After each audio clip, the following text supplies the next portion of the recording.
Welcome to the fantasy audiobook. One Piece. I ate forest mythical fruit and my code name is Green Bull. Chapter 21. Speaking of which, the relationship between the 40 students in this period is not very harmonious, at least not as pure as when John went to school in his previous life. Everyone has their own purpose, and even if they communicate with each other, it is difficult to truly communicate with each other. After all, we are all adults, and adults are more interested in pursuing interests, unless they are people who have no interests. The two groups of freshmen who went to sea for the first time did not know that after they went to sea, two warships followed them. Staying in the headquarters all day is so idle. Although protecting these new recruits is also a troublesome task, it is much more comfortable than staying in the headquarters all the time. Ha ha ha ha, I was still smart and took the initiative to take this task. Behind John's warship, there was a warship hanging far away. On top of the warship, Garp, wearing a dog head hat, laughed proudly. During this actual combat assessment of the elite class, Zephyr took the initiative to report to the marshal. In order to train the recruits to the greatest extent, he even asked the recruits to form a team to fight against the pirates. Only one Commodore was placed on the warship. This kind of thing has never happened in the Naval Academy in the past.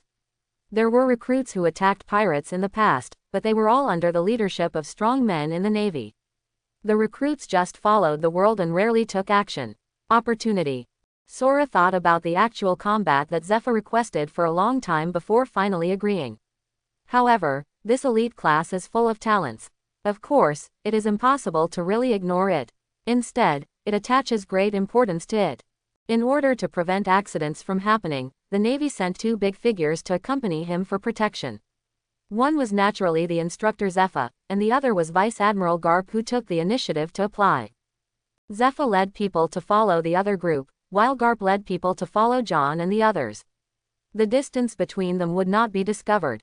When an accident occurs, the Commodore who monitors the records will take the initiative to follow them, connect. Still haven't met the pirates. It had been 2 full days since they left the Navy headquarters, but what made the whole group depressed was that they hadn't encountered a single pirate. John also muttered to himself, although the first half of the Grand Line was not as chaotic as the New World, the number of pirates was no longer small. Is it because the era of great pirates has not yet come, so pirates from all over the world have not yet flocked to the Grand Line? Reason. In fact, if they could get intelligence support from the Navy, John and the others wouldn't be wandering around like headless flies. But this time it was to assess them, and the Navy headquarters didn't give any support at all. Without intelligence, it would be difficult to accurately find the pirates. Everyone was still very excited when they went to sea. After 2 days, their enthusiasm was gone. They just sailed on the sea repeatedly, and when passing the islands, they went to explore the situation. The rest of the time, they stayed on the warship. In fact, most people like John and others from all over the world don't know the status of the Grand Line very well. In terms of area, the first half of the Grand Line is not as big as the Four Seas, and the legend of One Piece's great secret treasure has not yet begun. Not all pirates in the Four Seas want to go to the Grand Line. Coupled with the deterrent power of the Navy headquarters in the Grand Line, although there are many pirates in the first half of the Grand Line, they are still under the control of the Navy. They have only been out for 2 days, and most of the time they spent wandering on the vast ocean. It's too normal to be a pirate. It's just that John and the others want to beat the other group, so their mood will naturally be different, and it's inevitable to be anxious. In the next 3 days, there was still no fighting. Most people would not be able to endure such a dull sea voyage, but soldiers like John and others were accustomed to it. Apart from being a little anxious, they were all used to it. John was not in a hurry at all. Apart from helping Pemberton in the kitchen every day, he would hide in his room and study the fruit's abilities. Others attach great importance to the results of the assessment, but he does not care. Students in the elite class like them will be assigned to the naval branch of the Grand Line in the future at worst. With his ability, as long as he is given enough time, it will be sooner or later. Don't rush things. On the other hand, Pemberton, the chef, has the same mentality as him, and is even more tolerant than him.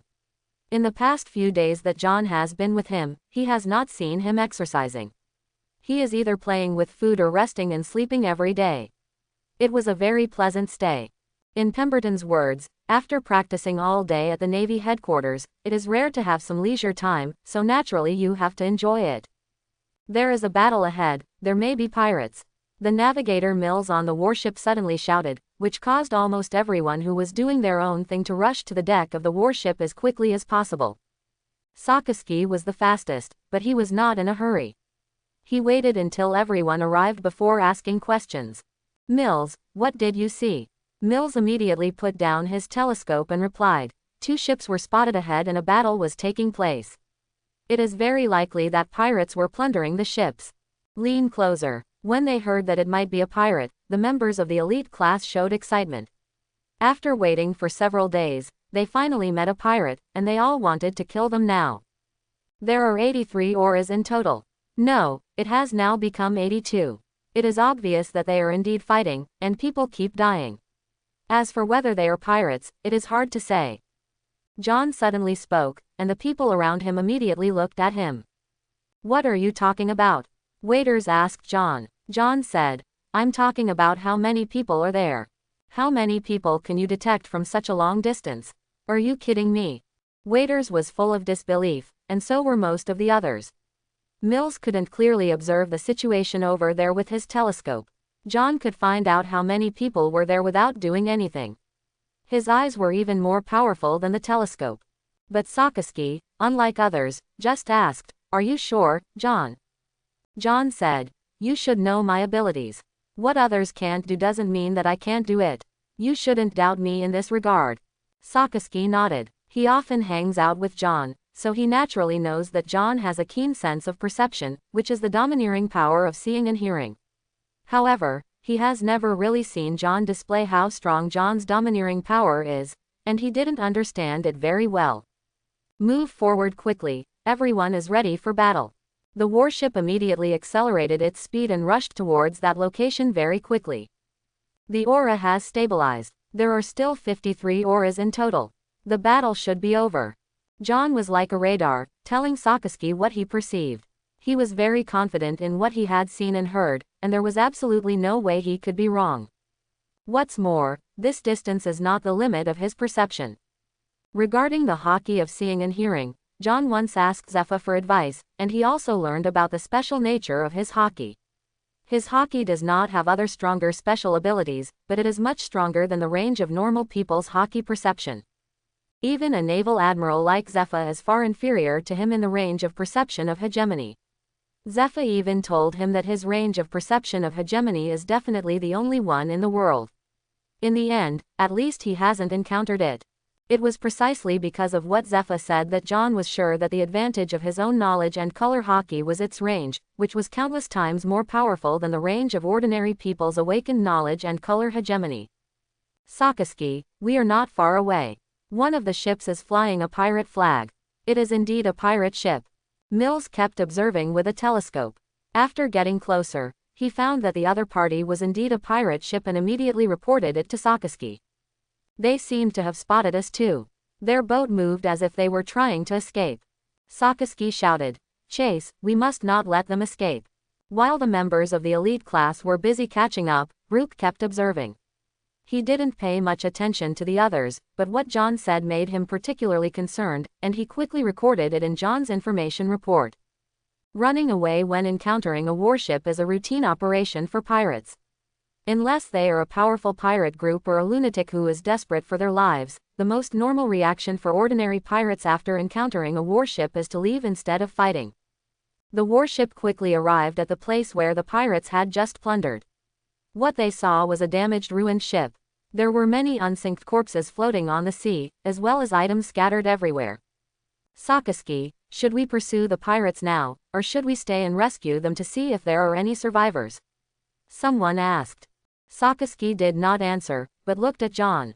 John shook his head expressionlessly and said, No one is alive, they are all dead. There was no sign of life. It was obvious that all the people on the ship had either been silenced or taken away by the pirates. Keep chasing, Sakasi ordered. The warship did not stop and continued to pursue the pirate ship. Sakasi asked John, Can you sense their strength? Not only can the sensing say hockey sense the opponent's aura to determine their quantity, but they can also judge their strength through their life aura. Akainu has awakened the haki of seeing and hearing, and naturally knows this, but he is not as strong as John, and now he is only in the initial state of haki of seeing and hearing. John confirmed seriously with his domineering force, it's not too strong. Although there are more people than us, the aura is not strong. It can be dealt with completely. Then there's nothing more to say, let's catch up. A warship produced by a behemoth like the Navy headquarters is not comparable to any pirate ship. With the warship fully launched, it quickly caught up with the pirate ship. This is a small pirate ship, incomparable to John and his warships. Fire and sink them. Sakasi's order immediately caused many people's expressions to change slightly. Sakasi, are you serious? There may be survivors from the previous ship on the pirate ship. If we fire directly, innocent people may be injured. Although Sakasi is the chosen commander, for now, everyone has the same identity, and they also have the right to question bad orders. Yes, we are the Navy, not pirates. We can't kill innocent people indiscriminately like this. Waiters said angrily. Sakasi's expression remained unchanged and he said coldly, pirates are all guilty of unforgivable crimes. They will not leave anyone alive. There is no need to hesitate at all. Just fire. If something goes wrong, I will be responsible for it alone. He hates pirates deeply. He will never be merciful when facing pirates and will kill them if he can. Waiters has always been dissatisfied with Sakasi. Seeing Sakasi's resolute attitude, he asked John, if you know the number of people on that pirate ship, you must also know whether there are any pirates. The person being held hostage. John looked at Waiters. He was more unhappy with Winters than Sakasi. This guy was so self-righteous that he was not even a good person, and now he was criticizing Sakasi. Although Sakasi's order was problematic and too cruel, since he was the commander, he had the authority to issue it. I judge the opponent's number by perception, not by sight. Do you think I will know? Wisdom and hearing is not surveillance. It relies on listening to judge, rather than looking. Of course, it is impossible to see the specific situation. Since you have chosen me as the commander, you should obey my orders. If something goes wrong, I will be responsible, Sakasi said solemnly. No one said anything now, everyone had already talked about this. Fire, Sakasi shouted, and several people who had been prepared immediately opened fire, and the cannonballs were fired at the pirate ship in front. Boom boom. Most of the cannonballs hit the sea, and only a small number of cannonballs hit the pirate ship, causing damage to the pirate ship. Seeing that they could not escape, the pirate ship also aimed its guns at the warship and fired. Interception of shells. Except for those who sailed the ship and fired the cannons, there were not many people left on the deck. Everyone showed their ability to block the incoming shells, and none of the shells could hit the warship. After a barrage of shells, the warship quickly caught up with the damaged pirate ship, just as everyone was preparing to engage in a battle. Sakasi's eyes flashed sharply, and his right hand turned into lava, and he shouted, no pirate can be forgiven. Big fire breathing, mist grass. John, who was closest to Sakasi, screamed and quickly dodged, only to see Sakasi's arm turn into a huge lava fist, and then launched it with a terrifying impact, and the huge lava fist hit the enemy. On a pirate ship. I saw that the pirate ship was like paper, and was quickly swallowed up by the lava fist.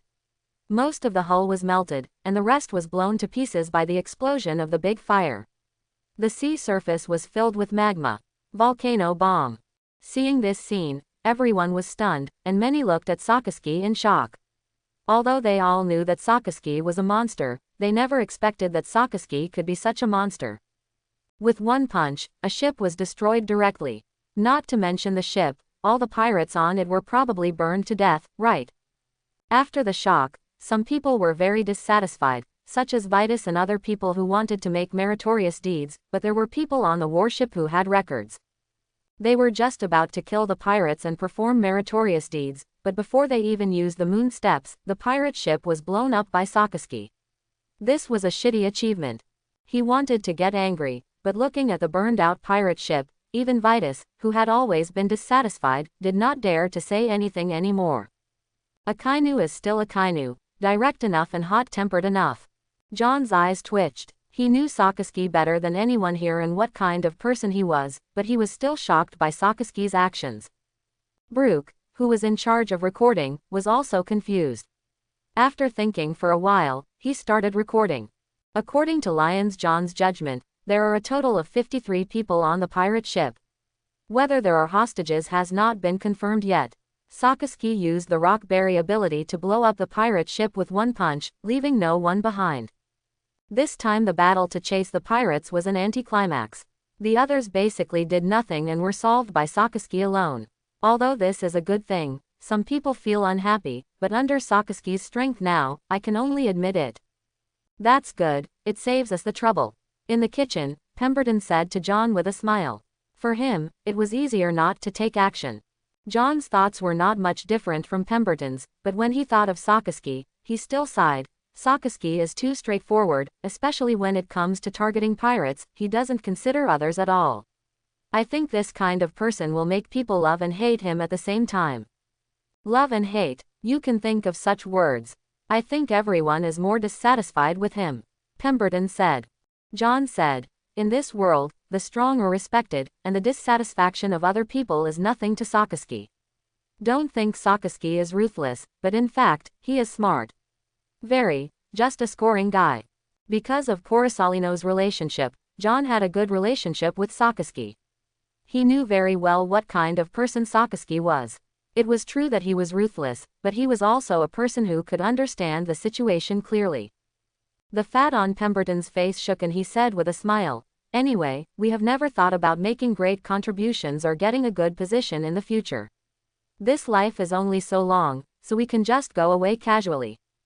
John was speechless. His indifference to the world was temporary because he did not have enough strength yet and the time had not yet come. But this guy Pemberton is really out of touch with the world.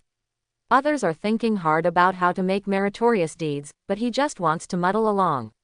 He can see that this is indeed Pemberton's true nature, psychology. John felt that Pemberton definitely had a good background, otherwise he wouldn't be so confident. From this incident, John knew that this overseas assessment was destined to be an interesting assessment. The fact was just as John thought. In the next 10 days, they encountered 2 more waves of pirates, but they were just small pirate groups. Once he was ruthlessly killed by Sakasi, and another time he was prepared by waiters, who led people to the pirate ship, forcing Sakasi to not release the magma without any scruples, and then rob the wave. Credit for killing pirates. John was like watching a show, watching them snatch the credit. What kind of teamwork is this? What kind of assessment is it? He felt that there was no need to compete in this assessment, and their group was definitely defeated. For a group like Corisolino's, Corisolino is probably the leader. He is much smoother than Sakasi, and there is no thorn like waiters. The situation will definitely be much better than their situation here. Forget it, why do you think so much? Let them fight. Garp, who had been following John and the others, had been very leisurely during this period. With Brooke's constant reporting, he controlled the movements of the warship in real time, and there were no accidents, which made him live a very comfortable life. This group of boys is quite lucky. They haven't encountered any powerful pirates. However, it's boring to have nothing to do. I don't know what the situation is like over Zephyr. If the situation continues, the place where the boy Dorag is the team will probably have the last laugh. The warships here have never encountered powerful pirates. I don't know whether it's good luck or bad luck. The few small pirates they killed may not be enough to support them in winning, let alone their internal. There are many contradictions. In less than 10 days, I can return to the headquarters base. I thought it would be interesting to come out this time, but I found that life at the headquarters base is not as practical as it is. Pemberton complained to John that he felt very boring about his life during this period and was already a little bored, because there were only so many ingredients on the warship and there were no new ingredients, which really made him uninterested. John nodded and said, I think so too. After being out for so long, I haven't improved as fast as I trained at the base. Basically, I don't need to take action. The battle is over. It's so boring. So far, he has not taken action once. He originally expected to experience a bloody battle after meeting the pirates, thereby improving his strength, but now what? I found a huge battleship with a pirate flag flying on it. Mills, who had been silent for a long time, suddenly exclaimed, and Sakasi, who had been staying on the deck, immediately rushed over. What happened? Mills looked solemn and said quickly, "We found a huge warship, which is completely different from the pirate ships we encountered before. There is a pirate flag flying on it, which I don't recognize." Sakasi took the telescope from Mills' hand, looked over, and immediately frowned. "This pirate ship is definitely not something that ordinary pirate groups can own. Do you recognize this pirate flag?" Mills shook his head and said, "I was not from the Grand Line before, and I have never been out since I came to the headquarters. How can I recognize these pirate flags? In today's sea, information transmission is not so fast. The world's largest newspaper in a few decades has only just emerged, and the news bird has not yet reached the point where it can fly to the windless zone. In addition, their students in this period have been training all the time and have not even been out of the headquarters base. It is their first time to deal with pirates. Even if they are hearsay, it is impossible to know much so quickly. Go and call John, maybe he will know." Having known John for such a long time, John would always say something that he didn't quite understand. Therefore, in Sakasi's mind, John was the kind of person with relatively broad knowledge. If he had any doubts, he would immediately tell him. "Get ready to find John." John came soon, and he asked doubtfully, "Sakasi, what's wrong?" He and Pemberton were turning on the stove in the kitchen when someone hurried over to call him, saying that Sakasi called him. Sakasi handed the telescope to John and said, "We found a large pirate ship. It is different from anything we have encountered before. We don't recognize the pirate flag on it. Can you look at it?" "No." John took the telescope and looked over. He didn't pay much attention at first, but when he saw the pirate flag, his whole body trembled suddenly, and the telescope in his hand fell down with a bang. "What's wrong?" Seeing John's shocked look, Sakasi's expression suddenly changed. He and John had known each other for such a long time, and John's look clearly meant that he recognized the other person, and the other person must be extraordinary. John couldn't keep calm, and immediately shouted to Sakasi, "Quickly, turn around quickly, the opponent is not something we can deal with, turn around quickly. How did you meet them? How did they appear in the Grand Line first half?" Sakasi did not move, but asked in a deep voice, "What is going on? Who are they?" "Hey." Our little genius was so frightened that he turned around and ran away when the Navy encountered pirates. This is really the funniest joke I have ever heard. At this moment, Waiters and his two followers came over and sneered at John. Sakasi frowned and was about to speak, but who knew that John, who was always calm and low-key and would not offend others, suddenly shouted at Waiters, "You are a joke yourself, get away from me." In shock, John didn't care who Waiters was and scolded him on the spot. "John, do you want to die?" Waiters is definitely even Sakasi refused to accept him. How could he hold back after being yelled at by John in front of so many people? John counterattacked without giving up. "I don't have time to talk nonsense with this idiot of yours now. If you want to fight, find a safe place later, and I will fight you properly. Now get away from me." John has been a man in two lives and has lived for more than 40 years. In his eyes, Waiters is just a guy who likes to show off. Even though the opponent is not weak, he doesn't take it seriously at all. If there is a fight, he won't look down on him. The most important thing now is his own safety. John has no time to talk nonsense with Waiters. "Colonel Brooke." John walked quickly towards Brooke, who was watching from a distance. "Let me go. I have to teach that guy a lesson. He's even as arrogant as me even though his hair isn't even long." Waiters yelled angrily, but was pulled hard by others. He didn't realize what happened because of his anger, but others saw it clearly. To make John so nervous, something big must have happened. Brooke looked at John with a half smile and asked, "How can you be so tough? Tell me what's going on." John said with a serious face, "Colonel Brooke, I have no time to joke. You must contact Lieutenant General Garp immediately and tell him that we have encountered a powerful enemy and ask him to come as quickly as possible, otherwise we will all there is fear for one's life." Brooke's pupils shrank. He had contacted Garp several times, but he was very careful every time. How did John find out? But he didn't ask, because he saw John's face full of eagerness, and his expression didn't seem to be fake. "Is there something wrong with the pirates you discovered?" John said solemnly, "If I'm not mistaken, that pirate flag and that pirate ship should be the Roger Pirates." "What, Roger Pirates?" Brooke, who was still very calm at first, was frightened and immediately asked urgently, "Are you sure? You can go and see for yourself." Brooke immediately rushed to the deck, picked up the telescope and took a look, and then his expression changed drastically. As a Commodore, he naturally knew about the famous pirate group in the New World. This ship was the Roger Pirates, and the other party seemed to have discovered them and was heading towards their location. Turn around now." John didn't need to say anything else. Brigadier General Brooke immediately issued the order and shouted at Sakasi, "The other party is the biggest pirate in the New World, the Roger Pirates. They are not something you can deal with. Turn around immediately." Towards the northwest, Lieutenant General Garp sent by our headquarters is at that location. After saying that, he couldn't care less. He immediately took out the phone and dialed quickly. Garp was lying leisurely on a chair basking in the sun, his eyes slightly narrowed, looking like he was about to fall asleep. Suddenly he heard someone walking quickly. Garp opened his eyes lazily and saw his deputy general looking nervous. "Lieutenant General, something happened." "What happened?" Garp asked slowly, not realizing the seriousness of the matter. The deputy said quickly. "Brooke called and said that the trial ship encountered a powerful enemy, the Roger Pirates." "What?" Garp suddenly stood up from his chair and asked in a shocked voice, "Roger Pirates, are you sure?" "Sure." Garp's expression changed dramatically. He knew very well what level of pirate group the Roger Pirates were. Even he might not be able to handle it, let alone the 20 new recruits. He knew the importance of this group of recruits. If something went wrong, the loss to the Navy would be too great. Why did that Roger appear here, and also encounter the trial ship? I immediately accelerated the warship, hoping that I could still catch up.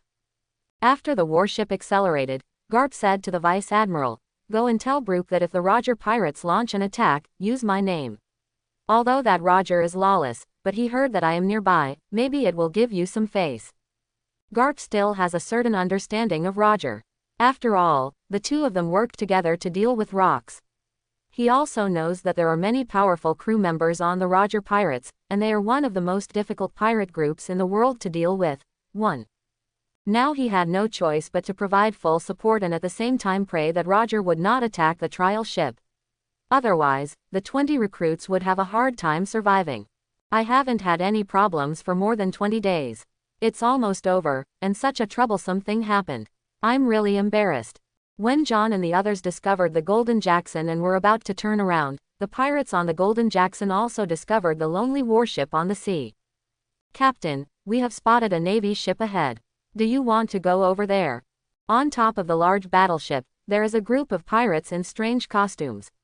They are the famous Roger Pirates on the sea. Roger is not the Pirate King yet, but he is already one of the most notorious pirates on the sea. Although the names of the 3 legendary pirates have not yet appeared, there are only a few pirates on the sea who can compare with Roger. There are only a few. Roger was a middle-aged man in his 40s, wearing a captain's uniform and a captain's hat. He had black hair and a special curly beard, but he looked rather slovenly. Compared with a clean and dry man next to him, Roger the blonde man with glasses is a contrast. "Have you met the Navy?" "I have been chased by the Navy many times before. Now I rarely encounter a lone warship. I just have nothing to do. I chased it and took a look. It was just a training for the newcomers." A few months ago, he returned to the East China Sea from the New World, and then from the East China Sea to the first half of the Grand Route. He picked up some new crew members along the way and was preparing to enter the New World again. The other party is catching up. Mills had been observing, and when he saw the Roger Pirates' pirate ship catching up, he immediately shouted a warning. Brigadier General Brooke's face became extremely ugly. He said to Sakasi and John, "Lieutenant General Garp is still some distance away from us, and it will take at least 20 minutes to arrive. Is there such an escort? It's so far away." John cursed in his heart. Sure enough, anime should not be trusted. The anime said that the Roger Pirates are similar to the Straw Hat Pirates.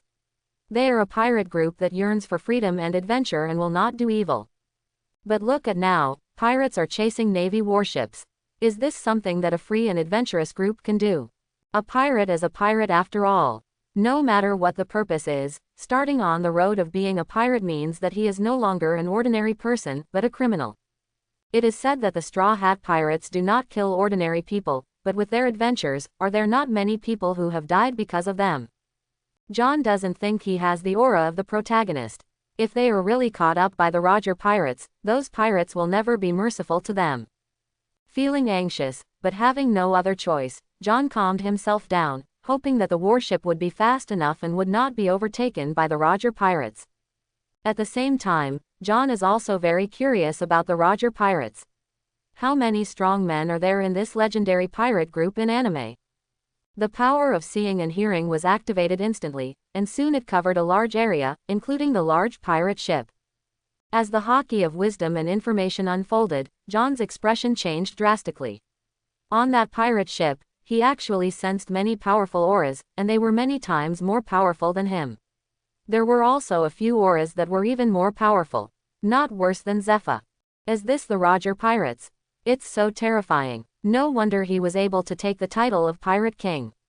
Not only because he found the final island, but the combat power of their pirate group alone is enough to become the most powerful pirate in the New World.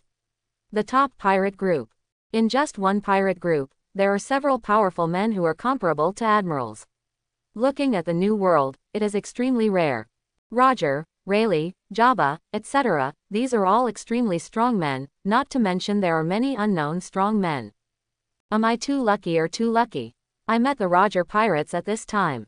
Golden Jackson. Roger has changed to countless pirate ships since he went to sea, but this ship is unique. It is his best one.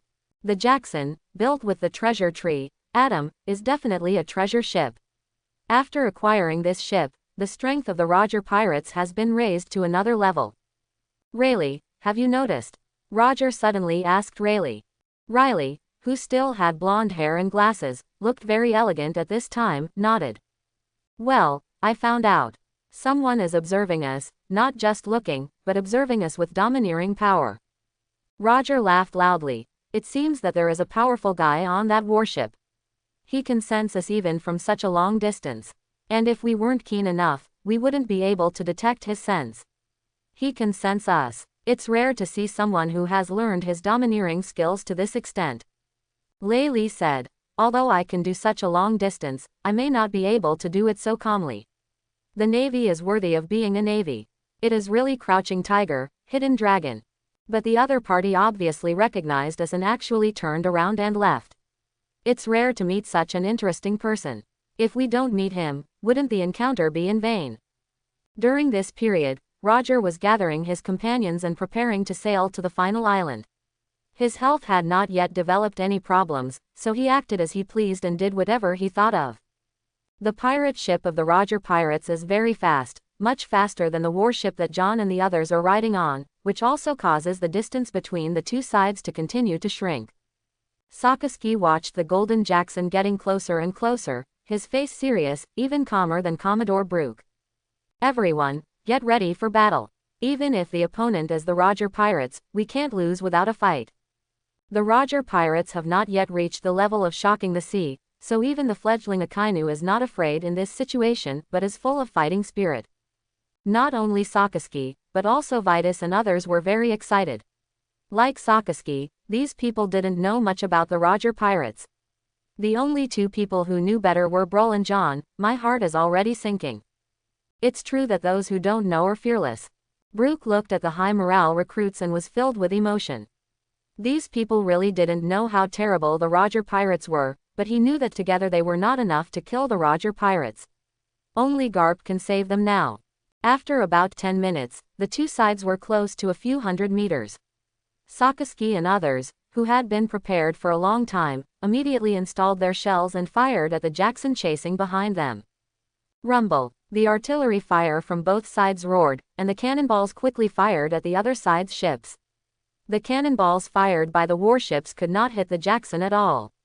On the contrary, the cannonballs of the Roger pirates hit the warships several times. The distance is still not enough. Sakasi looked at the Jackson, which was still some distance away, with a solemn expression. He prepared to use his ability to attack the opponent, but because of the distance problem, he was not sure, so he never activated it. John's domineering aura was always on.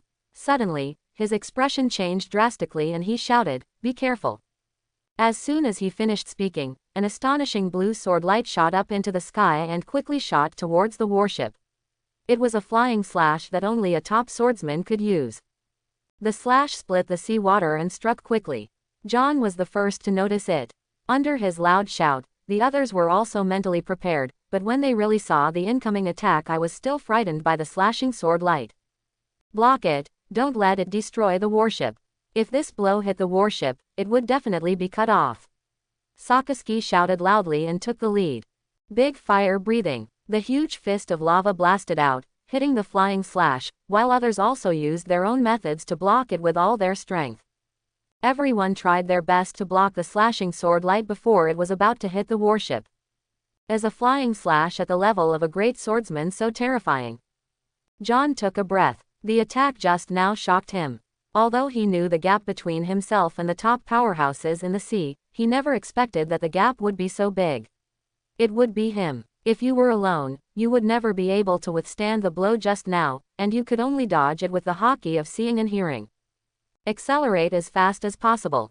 The opponent is not something we can deal with. Lieutenant General Garp will come with support soon. We must withstand it. Brooke loudly encouraged everyone. They didn't even see each other. They almost cut off the warship with a flying slash. Anyone who is not stupid can see the gap between the two sides. Caverly controlled the warship with a calm expression. He was relatively calm and focused on controlling the warship.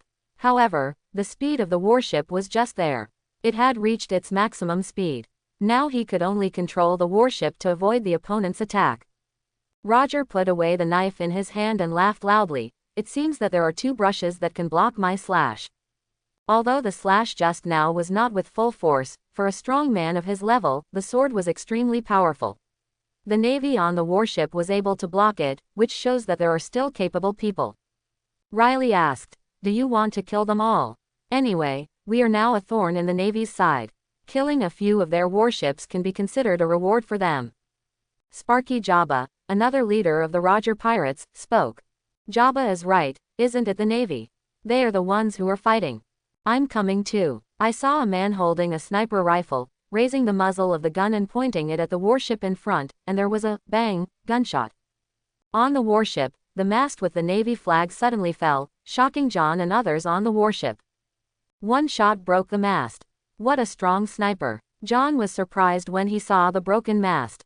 Even his knowledge and domineering power could not fully capture the trajectory of the shot. The people on that ship are all monsters, and we can't deal with them at all. Why is Garp so unreliable and he hasn't come to support yet? John was worried. Judging from the current situation, the Roger Pirates obviously didn't want to let them go, and Garp hadn't come to support them yet. If they continued like this, they would soon be overtaken.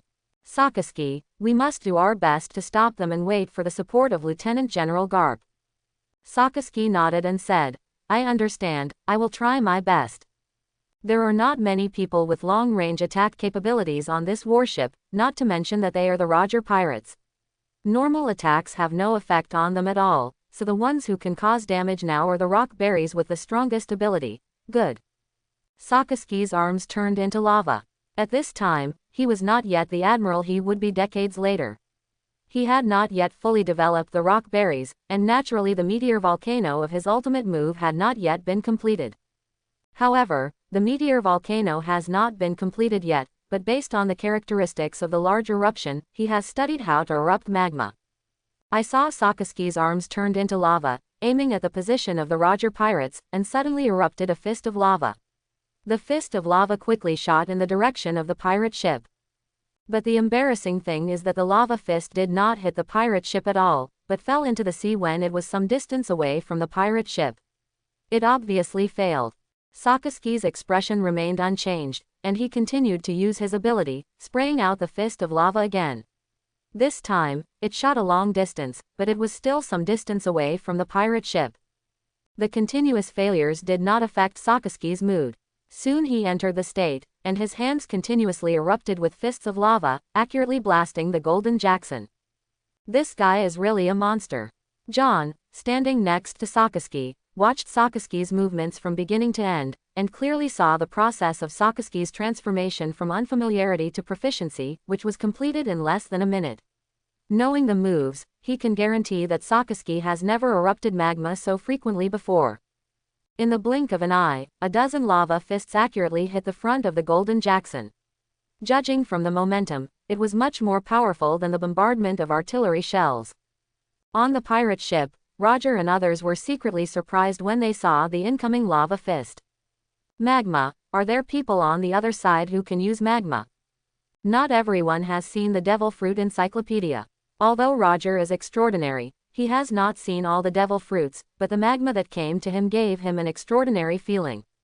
Without Roger taking action himself, several pirates rushed out from the ship and blasted away all the incoming magma.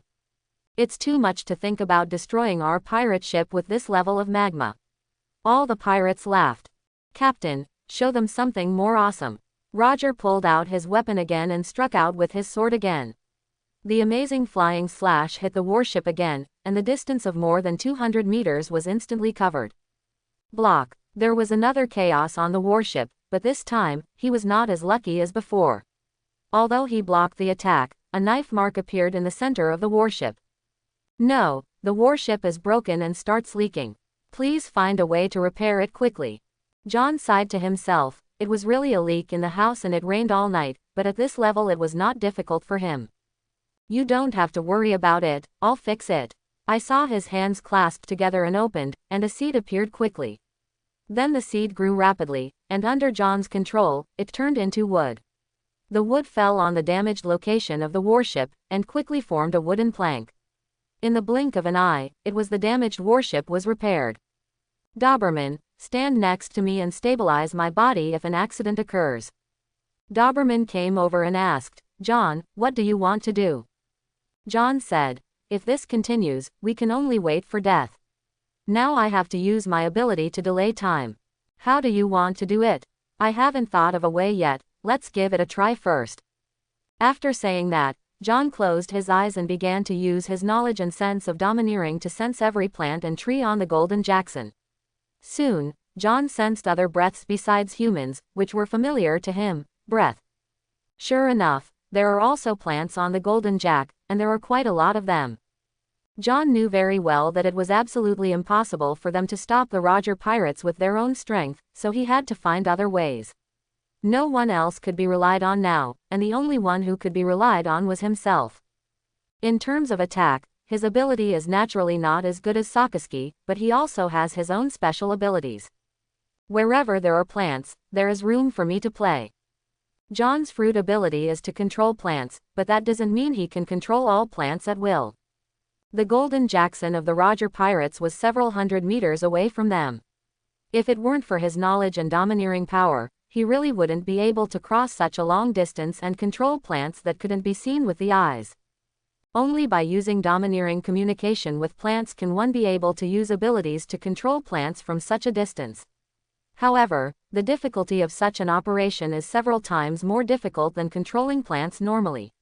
It requires full concentration and cannot be distracted.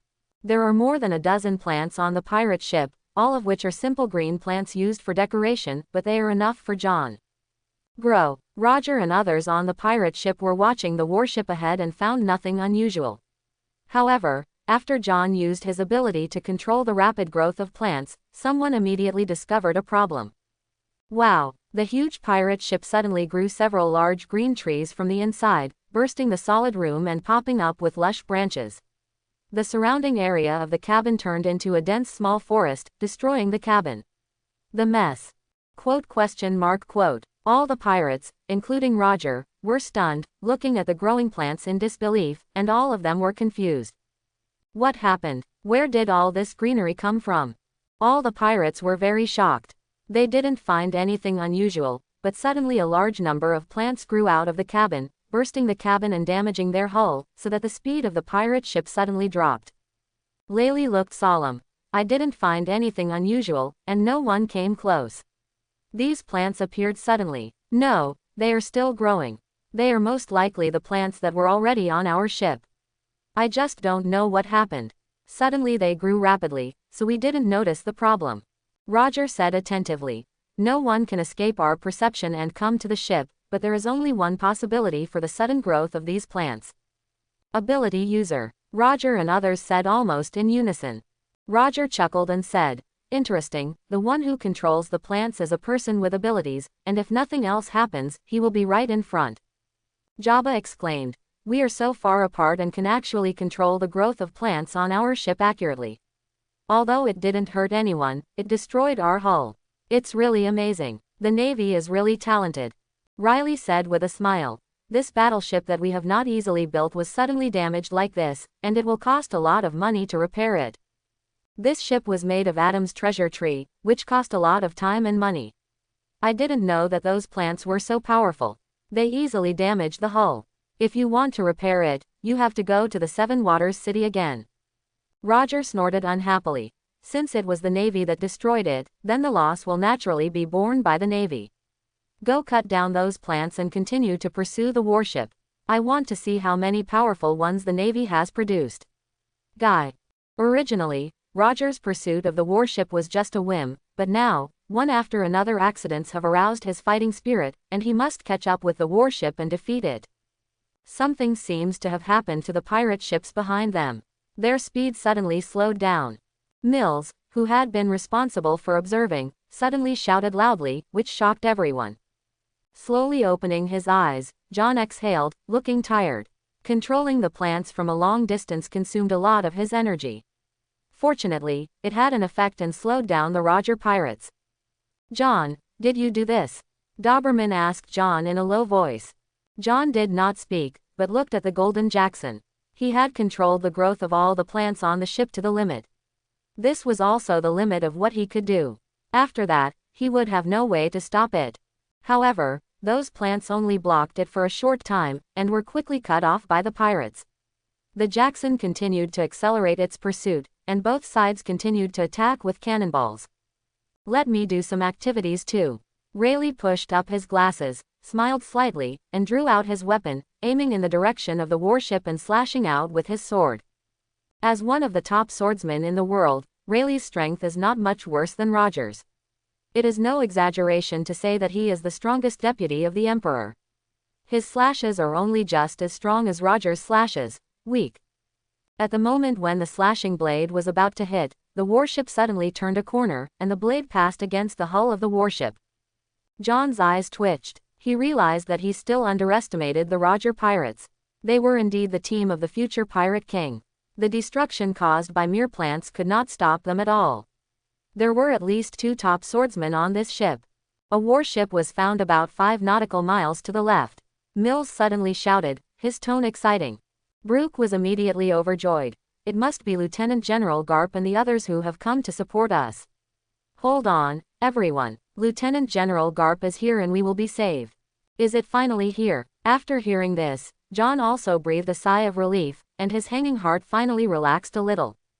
A warship was discovered here, and naturally the Roger pirates also saw a warship coming to support them.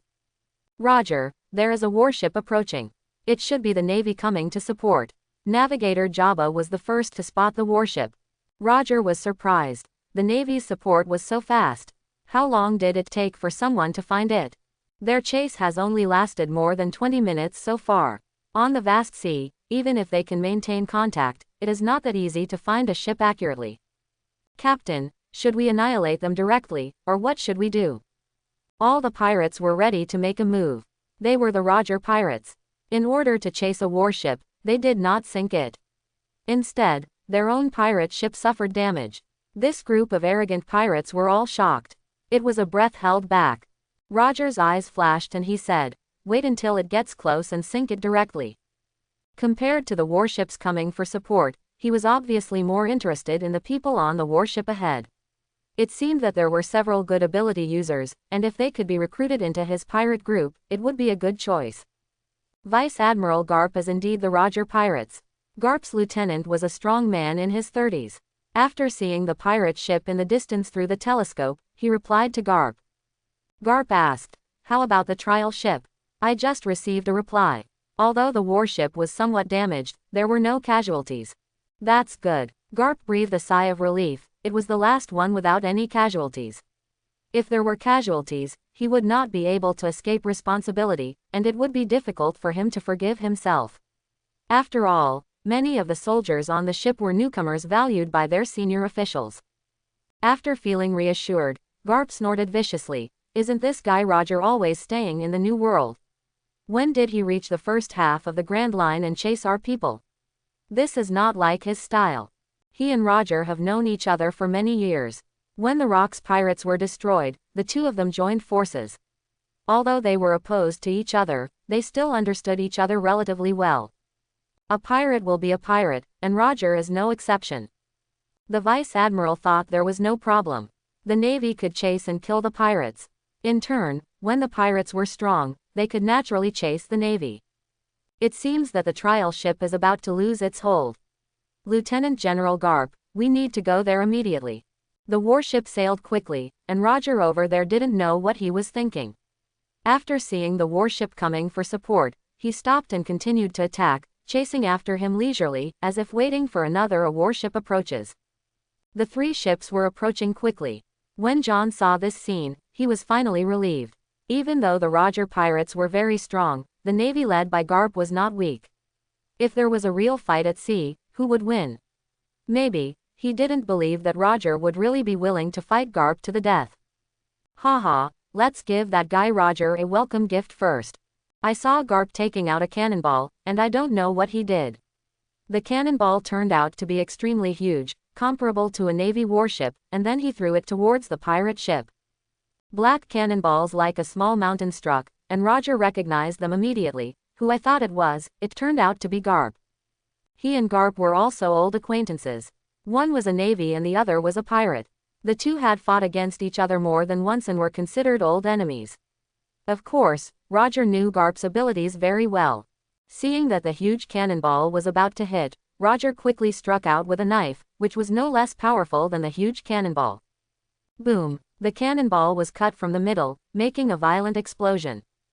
Roger, if you don't stay in the New World and come here to hunt down our Navy recruits, do you still have the shame? Garp's loud voice sounded like thunder, allowing people on the three ships to hear it clearly. It's Lieutenant General Garp. Lieutenant General Garp is here. The recruits were overjoyed when they heard Garp's voice. Garp has the title of Naval Hero and is one of the top figures in the Navy. They didn't know how strong the Roger pirates were, but they believed that Garp can defeat the Roger pirates. Only John was not that excited. Garp was very strong, but the key was that Roger was not weak either. If these two really fought, it would probably be a 50-50 split. But the Roger pirates are not only strong in Roger, but also have Rayleigh, who is not weak. The other crew members such as Jabba are also all elites. It is still very difficult to see whether there is anyone on Garp's ship who can resist them. Hard to say. Garp, you old guy, are you still alive? Do you want me to give you a ride? Roger laughed loudly. Although the two were enemies and had fought against each other many times, as the saying goes, heroes cherish heroes. Their relationship was both rivals and barely friends. Let me take you to Impel Down. Garp counterattacked loudly, and the shells were like meteors, constantly hitting the Golden Jackson. The Jackson was very large, with a height of more than 10 meters. With Garp's level, it was naturally impossible to miss it. However, the members of the Roger pirates are all elites. Although there are many cannonballs, they can't hit the hull. Hey, Roger, why do you have so many trees growing on your ship? What kind of trick is this? Garp put his hands on his hips, and when he got closer, he laughed mockingly after seeing the situation on the Jackson. Roger's face turned gloomy, and he suddenly struck out with his knife, God's avoidance. The flying slash, entwined with armed domineering, instantly arrived in front of Garp's warship and slashed at Garp. Garp did not avoid it. He had fought with Roger many times, so he naturally knew Roger's move. He first quickly punched, and after avoiding his fist with a slash, he also punched out with the other hand. It hit the sword light. Boom! The warship shook violently, but there was no damage. Garp shouted, "Fire," and hit them. The soldiers on the naval battleship had already loaded the cannonballs, and immediately fired the cannons after Garp gave the order. John and the others, who had been fleeing before, had stopped at this moment, and they also loaded cannonballs and blasted them in the direction of the pirate ship. The three warships immediately launched a bombardment and fought fiercely. This distance is just right. John and the others are now 100 or 200 meters away from the pirate ship, enough for him to control the plants at will. Sakasi, use your magma to attack the pirate ship, and I will control the plants to create chaos. John said to Sakasi, and then immediately controlled the plants on the pirate ship. Although the plants could no longer grow, he could control the attacks of those plants. But just when John controlled the plants and prepared to attack, he found that most of the plants had been destroyed, and only a few plants were still alive. Although he could control the plants, he could not resurrect the dead plants. Perhaps this may be because his ability has not reached that level yet, but so far, he is definitely unable to rejuvenate. Without most of the plants, the threat was naturally greatly reduced, but John still did not give up and continued to control the plants. The plants on the pirate ship suddenly stretched out countless vines, heading towards the pirates on the pirate ship. Pull away. Are you causing trouble again? As soon as John controlled the plant attack, he was discovered by Rayleigh. He waved the long sword in his hand continuously and cut off all the incoming plant vines in a few strokes. Then he slashed continuously again, connecting all the remaining plants. Cut off the roots. John's face on the warship suddenly became very ugly. Is the opponent too strong or he was too weak? Before the fight even started, all his plants were destroyed. The Roger pirates, are they all monsters? As that man Rayleigh. At this time, they were very close to each other, and with his domineering perception, John could clearly see that the man attacking the plants was wearing glasses and the weapon he used was a knife, which was very consistent with the characteristics of Pluto, Rayleigh. Sakasi once again used his lava fist to bombard the pirate ship, but the future admiral was far from reaching the level he would later do. His lava fist did not cause much trouble to the Roger pirates. The gap is too big. John looked at this scene and sighed in his heart. It wasn't that they were too weak, but that the Roger pirates were too strong. Although the current Roger pirates have not yet reached their peak, they are still the top pirate group in the New World. In addition to Roger, a man who is stronger than an admiral, there is also Rayleigh, a deputy who is as good as an admiral, and Jabba and a crew not much weaker than an admiral. Such a lineup is not what John and the others can deal with now. Being able to escape so far is considered lucky for them. If they want to participate in a battle of this level, they are still far away. Garp over there is still fighting against the Roger pirates. Although Garp's soldiers are not as elite as the Roger pirates, they are more numerous, and with Garp in front, both sides can still beat you. Come and go, it was John and the others who were forgotten. The chase lasted for half an hour, and finally Roger shouted, "Garp, if I have the chance to fight again in the New World, I won't play with you today."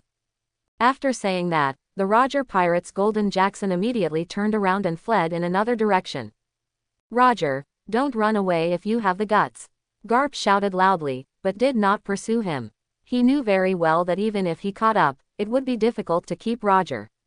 Unless more than a dozen warships were sent to intercept him at the same time, Roger would not be able to be kept. Garp is still the same. If it had been anyone else, he would have been hanging behind us. Seeing that Garp did not pursue him, Rayleigh smiled and said to Roger. Roger smiled and said, "We have fought against him so many times and we are already familiar with each other. This guy is different from ordinary Marines. If I were not a pirate and he was a Marine, we might actually become best friends. But it's not bad to be friends and enemies now." Rayleigh said. Garp's appearance by such a coincidence must not be chasing us, but following the warship just now. Roger nodded and said, "It shouldn't be wrong. The people on that warship should be the new generation of the Navy, and they are not ordinary newcomers. They must be geniuses who are valued by the Navy headquarters, otherwise Garp will not be allowed to follow and protect him. A Esper who can use magma seems to be very strong, a person who has amazing power of seeing and hearing, and a person who can control plants from hundreds of meters away. It seems that this generation of Navy is really full of talents." Roger and Rayleigh didn't know that the person with the ability to control plants was the same person, and they thought they were two different people. "After we finish what we need to do, we will head to the New World. I heard that the Golden Lion has been making a lot of noise in the New World recently, so we should go and join in the fun.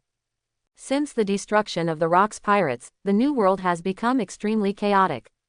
The major pirates who split from the Rocks pirates are vying for territory. Over the past few years, the Golden Lion has become the most powerful. Roger and Garp teamed up to defeat Rox. In the process, they naturally met the Golden Lion, Whitebeard and others. Although he did not have the ambition of the Golden Lion, if he had the chance, he would definitely become more ambitious. Make some noise. Garp used his moonwalk to jump onto John's ship, glanced around, and then asked Brooke, "Are there any casualties?" Brooke replied, "No." "That's good." Garp was slightly relieved. Even if there were casualties, he wouldn't have to bear much responsibility, but this time it was his negligence after all. The rest didn't matter, but he couldn't get through it. Fortunately, there are no casualties now. Garp, who was in a restored mood, suddenly laughed. "Boy John, boy Sakasi, you were lucky this time. Fortunately, you met the Roger pirates. If you met other big pirates, you wouldn't be so lucky." Looking at the laughing Garp, John couldn't help but think of the previous meeting with this old and unrepentant man who evaded single orders. "This near miss is also a good experience for you." Garp seemed to understand John's eyes, coughed twice, showed a serious expression, and began to lecture. "The Roger pirates are one of the most threatening pirate groups in the New World. You have all seen their strength, but what I want to tell you is that they didn't want to kill you just now, otherwise you would have been finished. They didn't even use the fighting power they showed just now. Now do you know the gap between you and the big pirate?" Everyone was silent, including Sakasi and John. John actually knew best. He knew that what Garp said was true. Not to mention Roger, even Rayleigh could sweep them all by himself. The distance of a few hundred meters was relatively far for ordinary people, but if Roger and the others really had the intention to kill, they could easily do so. Come to the warship and kill them all. Seeing that no one was talking, Garp scratched his head and didn't know what to say anymore. It was okay to let him fight the pirates, but he really didn't know how to start when he was asked to educate new people. "Since you are fine, it is up to you to decide whether to return to the Navy headquarters or continue sailing until the specified time limit. I will follow you, but don't expect me to help you, unless it's a life or death situation like just now. Otherwise I wouldn't have showed up." After giving a warning, Garp left the warship. After Garp left, Brooke asked, "You have all heard Lieutenant General Garp's words. You can decide for yourself what to do next." After experiencing the escape just now, everyone's mood is very complicated. It will be a month in a few days, and they don't know if they will continue. "Sakasi, you are the commander, you make the decision." John was the first to speak to Sakasi. "Of course, continue." Sakasi's answer was decisive and straightforward. He said coldly, "If we shrink back when we encounter this setback, what kind of navy would we be? Since the pirates are very strong, then we must be stronger than them. Only in this way can we kill all the pirates." John secretly gave a thumbs up. Among other things, Sakasi's belief and will were truly extraordinary. Even he admired him very much. Even in the face of danger, Sakasi did not show the slightest panic. For this alone, no one present could match him. Even John himself had to admit that he was indeed feeling heavy and nervous before. Then go ahead. Although this incident had an impact on John and the others, there were no casualties, so everyone recovered quickly. The next few days were calm, and I didn't encounter any pirates at sea. However, while I was repairing on an island on the way, I encountered a pirate group that robbed a village. Not to mention, I was lucky this time. The strength of this pirate group was not weak. The captain actually had a bounty of more than 40 million belly. In the end, he was killed by Sakasi and Vitus. Since then, the 1-month actual combat assessment has come to an end, and John and the others have begun to return home. Let me tell you, you can only have a chance to win if you team up with me. Look at your team, they are completely defeated. Porosalino swayed in front of John with a proud look on his face, mocking him unceremoniously. John looked at Porosalino indifferently and did not refute. That was the fact. Their group was indeed completely defeated. After returning to the Navy headquarters, the results of the two groups were compared. The final result was that John and his team were completely defeated. I don't know if they were too unlucky or if Porosalino's group was too lucky. They only encountered a few waves of pirates, and one time they were the Roger pirates, and they were almost wiped out. But Porosalino's group was better off. Not only did they encounter more pirates than they did, but what was even weirder was that they also encountered a big pirate with a bounty of more than 150 million belly. Russolino and Dorag teamed up to take it. With this big pirate of more than 100 million, there is no need for the two sides to compete. John and his team were completely defeated. Thinking of Sakasi's ugly expression at that time and Waiter's angry look, John felt funny. Sakasi is a strong person, and under his leadership, they lost, which made him very dissatisfied. As for Waiters, it was entirely because of the defeat and no bonus assessment points that he was angry. After the assessment, Zephyr gave them 3 days of vacation. As soon as the vacation began, Sakasi disappeared. John knew without thinking that Sakasi must have found a place to exercise alone. Porosalino, on the other hand, has been showing off his success in front of John these past 2 days, much to John's annoyance. Have you said enough? If you've said enough, get out of here. I'm going to practice. John drove Porosalino away unceremoniously. Porosalino said dissatisfied. Don't you want to hear what we encountered at sea? It was a thrilling voyage. Let me tell you. Shut up, I don't want to hear it. Just leave me alone, okay? John shouted angrily. Whispering sound. Porosalino looked disdainful. John, why do you have the same virtue as Sakasi now? You only know how to practice all day long. Aren't you tired of practicing? Are you bothered? John's rhetorical question made Porosalino very hurt. I can't talk to you anymore, I'm going to find Dorag. This assessment allowed John to see the gap between himself and those well-known figures. Now, like Sakasi, he only wants to improve himself and has no time to play around with Porosalino. He is still studying, which is his best learning stage. If you have any questions, you can directly ask Zephyr. Where can he find such a good learning environment after graduating in a few months? John sometimes really doesn't understand Porosalino. It's just that Sakasi has always been so good. After all, Sakasi trains even harder than him. But this guy Porosalino was laughing and joking all day long, and he was no worse than Sakasi. How did this guy do it? John really couldn't understand this question. Maybe he could only use one word to explain it. Talent. Time passed, and in a blink of an eye, it was John's graduation day. The one-year student career ended completely on this day. As a teacher, Zephyr personally assigned students for this period. Next, Zephyr will decide which department each person will go to.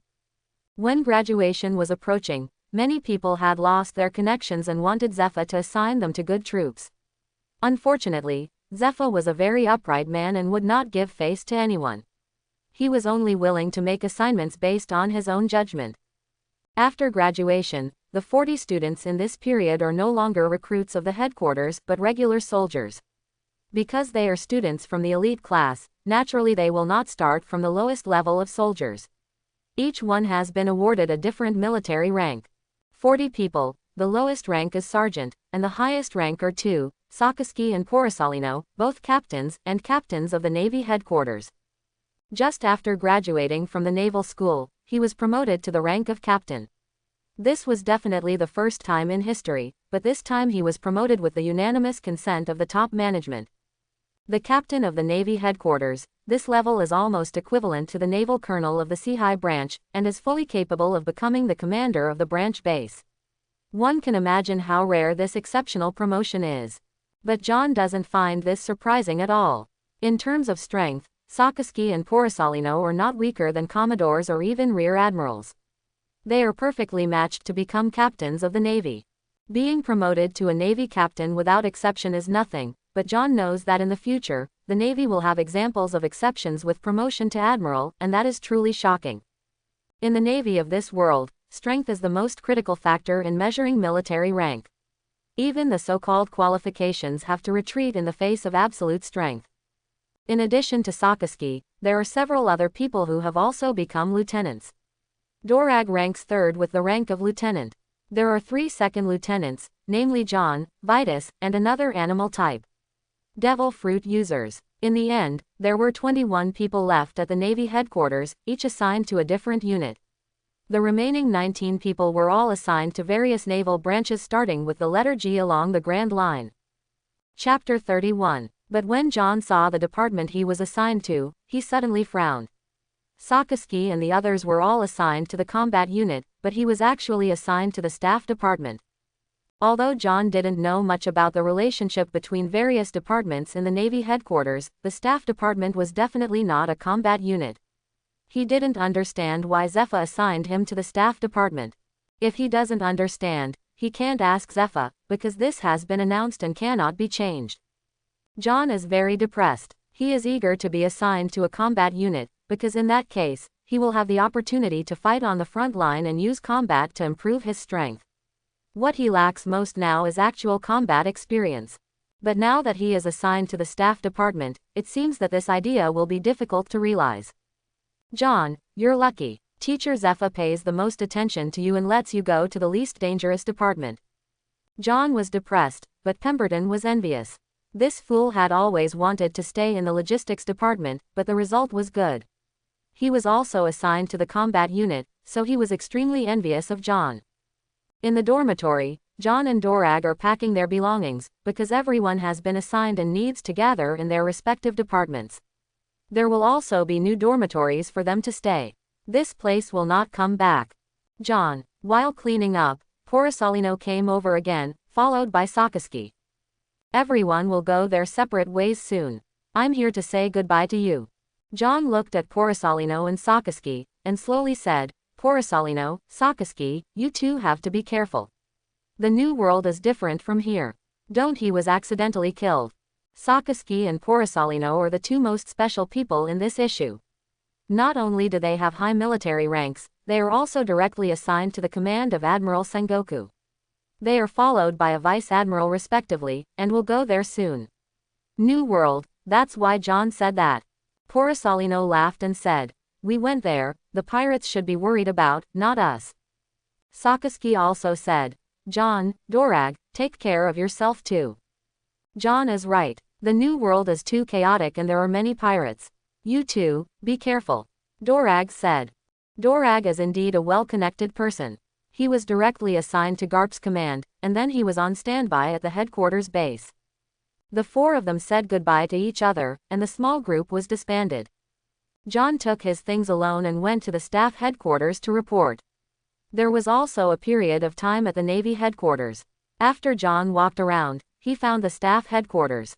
As an important department of the Navy headquarters, the staff department has its own territory, right next to the main building. Is this the staff headquarters? Looking at the building in front of him, John looked quite strange. It wasn't that there was anything wrong with the building, but because the ones guarding the door were actually two heroic female Navy men, both about 3 meters tall. They were the same ones he had seen before. The soldiers are completely different. 2 female Marines were guarding the door. Although John felt it was strange, he still walked over respectfully. Recruit Ryan's John has been ordered to report. Recruit. The 2 female Marines were obviously confused. They walked over, picked up the information in John's hand, and read it carefully. It's really true. After confirmation, the expressions of the 2 female Marines became very strange. After looking at John seriously, one of them went in to report, leaving the other one to look at John. Little brother, we haven't had anyone join here for a long time, especially men. The female Marine who stayed behind seemed to be in her 30s, with an ordinary appearance, but she was smiling all over her face. Little brother, John couldn't help but shudder. An ominous premonition came to his heart, and he was also very depressed at the same time. It's okay that he can't be as tall as a man, but now 2 female soldiers are actually taller than him. I can't bear it. After a year, John has also grown a lot taller. He is now almost 2 meters tall, but in this pirate world where the average person is 3 meters tall, it is obviously still not tall enough. Not knowing what to say, John could only shut up and stand there with a serious face. After a few minutes, the female soldier from before came back and said to him, Second Lieutenant Lyons John, come in with me. John followed obediently, and the 2 quickly arrived in front of an office. Then the female soldier asked John to knock on the door and enter, then she turned and left. John was a little confused and knocked gently on the office door. Come in. A female voice came from inside. John opened the door and walked in. This is a very spacious office with 2 people in it, one sitting on a chair and the other standing next to it. John didn't know these 2 women, but he still saluted and said loudly, Recruit Lyons John, come to report, please give instructions. The person sitting on the chair raised his head. She was a middle-aged woman who still had charm. She was wearing a Navy lieutenant general's uniform and looked particularly heroic. Standing was a teenage girl, tall and handsome. Lien's John, the son of the commander of the 47th Branch Base in the South China Sea, is born with powerful domineering power and a plant-like devil fruit ability. He can control and destroy plants. Among Zepha's first batch of students, he is outstanding, low-key, and possesses calm mental quality and certain leadership skills. The middle-aged female lieutenant general had a serious face, looked at John, and slowly said something, all about John. John listened to the other party's narration without speaking. He had already shown this information and it would naturally be collected. Are you disappointed that you were not assigned to a combat unit? The female lieutenant general asked John. John replied, "It's okay. It's best if you don't have any other ideas." The female lieutenant general nodded and said, "My name is He. From today on, I will be your direct leader. Although you have joined the staff, you are still a newcomer and many things do not require you for the time being. All you have to do is learn and train." Hearing this, John suddenly had a bitter look on his face. He had been studying and training for a year and was finally assigned to a regular army. Why did he still need to study and train now? "Lieutenant General," he said, "don't feel depressed. Although you have graduated, you are still too young and do not have the conditions to fight against pirates. Moreover, our staff is not a combat unit. Our duty is to serve the frontline troops, designate battle plans, coordinate command, etc. Other generals on the staff have their own things to do, so you will be directly assigned to my unit. Starting from tomorrow, study and training will follow my unit. Do you have any questions?" "Have," John asked. "Lieutenant General Crane, where do I live?" Crane said, "The staff has a place to stay and has arranged it for you. Guillaume will take you there." The girl standing nearby said immediately, "Come with me." After saying that, he walked over, opened the door, and without hesitation, John followed the girl and left the office. Watching John leave, he couldn't help but shake his head and sighed, "This guy Zepha actually handed this little guy over to me." In fact, the allocation of new recruits this time had nothing to do with her, but Zepha just handed John over to her, saying that John was too young and had unlimited potential and needed to be tempered before he could go to sea to fight. This is certainly a good thing, but the problem is that her army is different from other armies. I hope this little guy has enough mental quality, otherwise, he will be a trouble. Thinking of the interesting scene, Rao Shahei also laughed. John followed Guillaume. He just heard what Crane called Guillaume. He remembered that the name Guillaume was the name of the future general candidate Momo. Could it be that the girl in front of him was Momo? As he walked, John's expression changed, because along the way, all he saw were female soldiers, and there was not even a single male soldier. Recalling that in the anime, Lieutenant General He's subordinates were all the female soldier couldn't help but feel a chill coming out of her. "Miss Guillaume, I wonder where you are taking me?" John couldn't help but ask Guillaume. The girl Guillaume replied, "It will be there soon." After walking for a few more minutes, Guillaume brought John to a small courtyard. The lieutenant general said that because we are all female soldiers, and you are a man, it is naturally inconvenient to stay with us, so we specially created this courtyard so that you can live here alone. John glanced at the yard, which was several hundred square meters in size. It looked like a farmhouse, which was incomparable to the several-story buildings he passed before, but it made John very satisfied. He was worried just now whether Hajong would let him live with those female soldiers. Although this is the happiness of most men, for John, he has not thought about that now. Being surrounded by a group of female soldiers it's scary to think about it. "Great, please excuse me, Miss Guillaume. Although Guillaume is just a girl, she is already quite tall. She is over 2 meters tall and looks about the same height as John." The lieutenant general said that starting from tomorrow, you will train with our female soldiers. At 7 o'clock in the morning, we will go to the square we just passed by. We will all train there, Guillaume told John. John couldn't help but ask, "Miss Guillaume, may I ask, are all the staff members female soldiers?" Guillaume obviously understood what John meant, covering his mouth and smiling sweetly, "Yes, although there are many male generals in the staff department, this is the territory of the lieutenant general.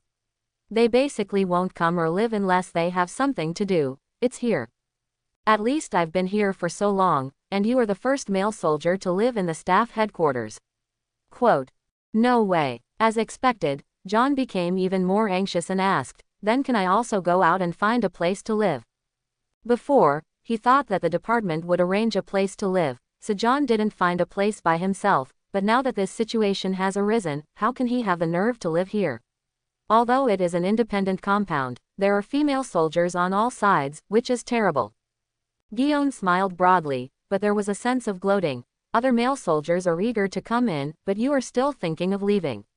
The Lieutenant General has given orders that you stay here and train with us until you are not allowed to leave the staff until she agrees. Okay, my mission has been completed. I'm leaving now. Remember, be at the square on time at 7 o'clock tomorrow morning. What evil have I done? John lamented and had no choice but to walk into the yard, but he was even more depressed. He actually entered the female barracks. What did Teacher Zepha think? Did he cheat him like this? The yard is not small, and what makes John satisfied is that there are many green plants around it.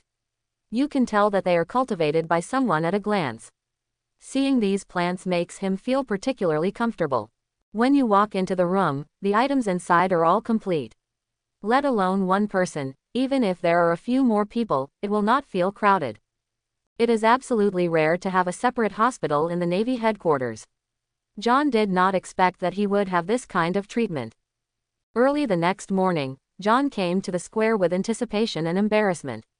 When he saw hundreds of female soldiers, his calves began to tremble. This is really just a little green among thousands of flowers. When you come, join the team. You stand in a team one by one. John came early enough. Yesterday, Guillaume told him it was 7 o'clock, so he arrived here at 6:30. But it seemed that he was still late because the team was already lined up. After just a quick glance, John was called over by the crane standing in front, standing alone in a line with an embarrassed look on his face. However, the female soldiers in the square were even more shocked than him. Everyone knew that Lieutenant General he had all female soldiers, and now a male soldier suddenly appeared. These female soldiers were very surprised. He said, as you can see, starting from today, the new recruit Lieutenant Lyons John will train with you, but he is not included in your team, he is just an officer on the staff. John glanced around and forced himself to calm down. There were hundreds of female soldiers wearing the same training clothes, but the style of this world was still relatively open. The white arms and thighs made him very embarrassed. It's not that he has never seen women, on the contrary, in his previous life, he had seen many beauties, and all of them were beauties rare in thousands of years. But that was different from now. Now that he was in close contact with so many women, the feeling was definitely different. These female soldiers were arranged in tall and short rows. The short ones were a few meters tall, and the tall ones were more than 10 or 20 meters tall. Several female giants were standing next to John. This was John's first time coming into contact with the giant race. In front of them, he felt like he was it's really too small. The female soldiers here are equivalent to his private army. Apart from her, only the Navy Marshal can mobilize them. They are not needed at ordinary times, so they have only one main task, and that is training. John trained with these female soldiers. Over time, he no longer felt embarrassed and could focus on his own improvement. However, in his spare time, John would still be disturbed by those female soldiers. After all, he was the only male soldier. Those female soldiers often joked with him, which annoyed him, but they could not get angry. Many people want to be born among women, but John's idea is that those classmates in school were much cuter than these female soldiers. These female soldiers are really a bunch of crazy people. In the blink of an eye, half a year has passed. John felt that he had just transferred from the naval school to another school. In the past 6 months, except for training with the female soldiers group, he had no mission or official business, and had nothing to do every day. At the beginning, he was very uncomfortable with it. This was different from what he thought of naval life. Especially when he was with female soldiers, it was even more torturous for him. Among a large group of female soldiers, he was the only male soldier, and he thought he would be treated well. But who would have thought that this group of women is so abnormal? There is no such thing as loving women and cherishing jade. John trembled all over when he thought of the ruthless torture he had suffered from those female soldiers in the past few months. Sure enough, women were much scarier than men. As for resistance, John did resist, but the facts proved that resistance was useless, many against one, and there were many powerful female soldiers. He alone was no match at all, and he was still the one who was abused in the end. 1. But as time went by, he got used to it, especially after getting familiar with the female soldiers. They had a good relationship with each other and no longer teased him like they did at the beginning. In addition to training, he usually exercises his fruit abilities. Standing in the yard, John was bathing in the sunshine. After eating the devil fruit for so long, he had already discovered a problem. His abilities would vary depending on the weather. For example, on a sunny day, he can control the growth of plants faster than on a cloudy day, and it is easier to control the plants. This is what he discovered after using his ability for a long time. Although the difference is not very big, over time, he can still control the plants very quickly. Clearly felt. Also, after many experiments, each plant grows differently. He can create all kinds of plants he has seen, but the consumption when making them is different. For example, when controlling weeds, John can easily create a large area, but when it comes to creating large plants, it is relatively difficult. But if there are seeds of a certain plant, it will be much easier to control. So in normal times, John would collect some plant seeds, especially the seeds of large plants and trees. If he had the chance to get them, he would collect them. These could enhance his abilities. In addition, he also discovered a phenomenon. After becoming an esper for a long time, he found that he seemed to have gradually acquired the characteristics of plants. Now he can sometimes go without eating for 3 or 4 days. You must know that he has been undergoing high-intensity training. Under normal circumstances, he can eat several kilograms of meat every day, but now, even under high-intensity training, he can go without eating for several days, as if he is a plant. Photosynthesis is average. Although John did not major in biology in his previous life, he still had some understanding of plant photosynthesis. Plants are also living things, but unlike animals, they do not need to eat food. They can grow and develop as long as they perform photosynthesis. John felt that he was now very similar to a plant, as if he were performing photosynthesis. Through sunlight, air and water, he could replenish his body's energy and use it to replace food. However, this phenomenon cannot last. After a few days at most, John will need to eat food again to replenish his body's energy. And as the exercise becomes more intense, the more energy is consumed, the more food he needs to eat. This ability made John involuntarily think of a person who already existed in One Piece, Green Bull. 2 years after the plot, an admiral who joined the Navy headquarters through world recruitment was a man who claimed that he had not eaten in 3 years. It is said that this person may be a plant-type esper, which is why he was able to go without eating for such a long time. However, no one can tell clearly except the author whether this green cow is an esper. John compared himself. If he could really develop his fruit ability to a certain extent, it would be entirely possible for him to go without eating for several years. Shaking his head, John stopped thinking and continued to exercise his abilities.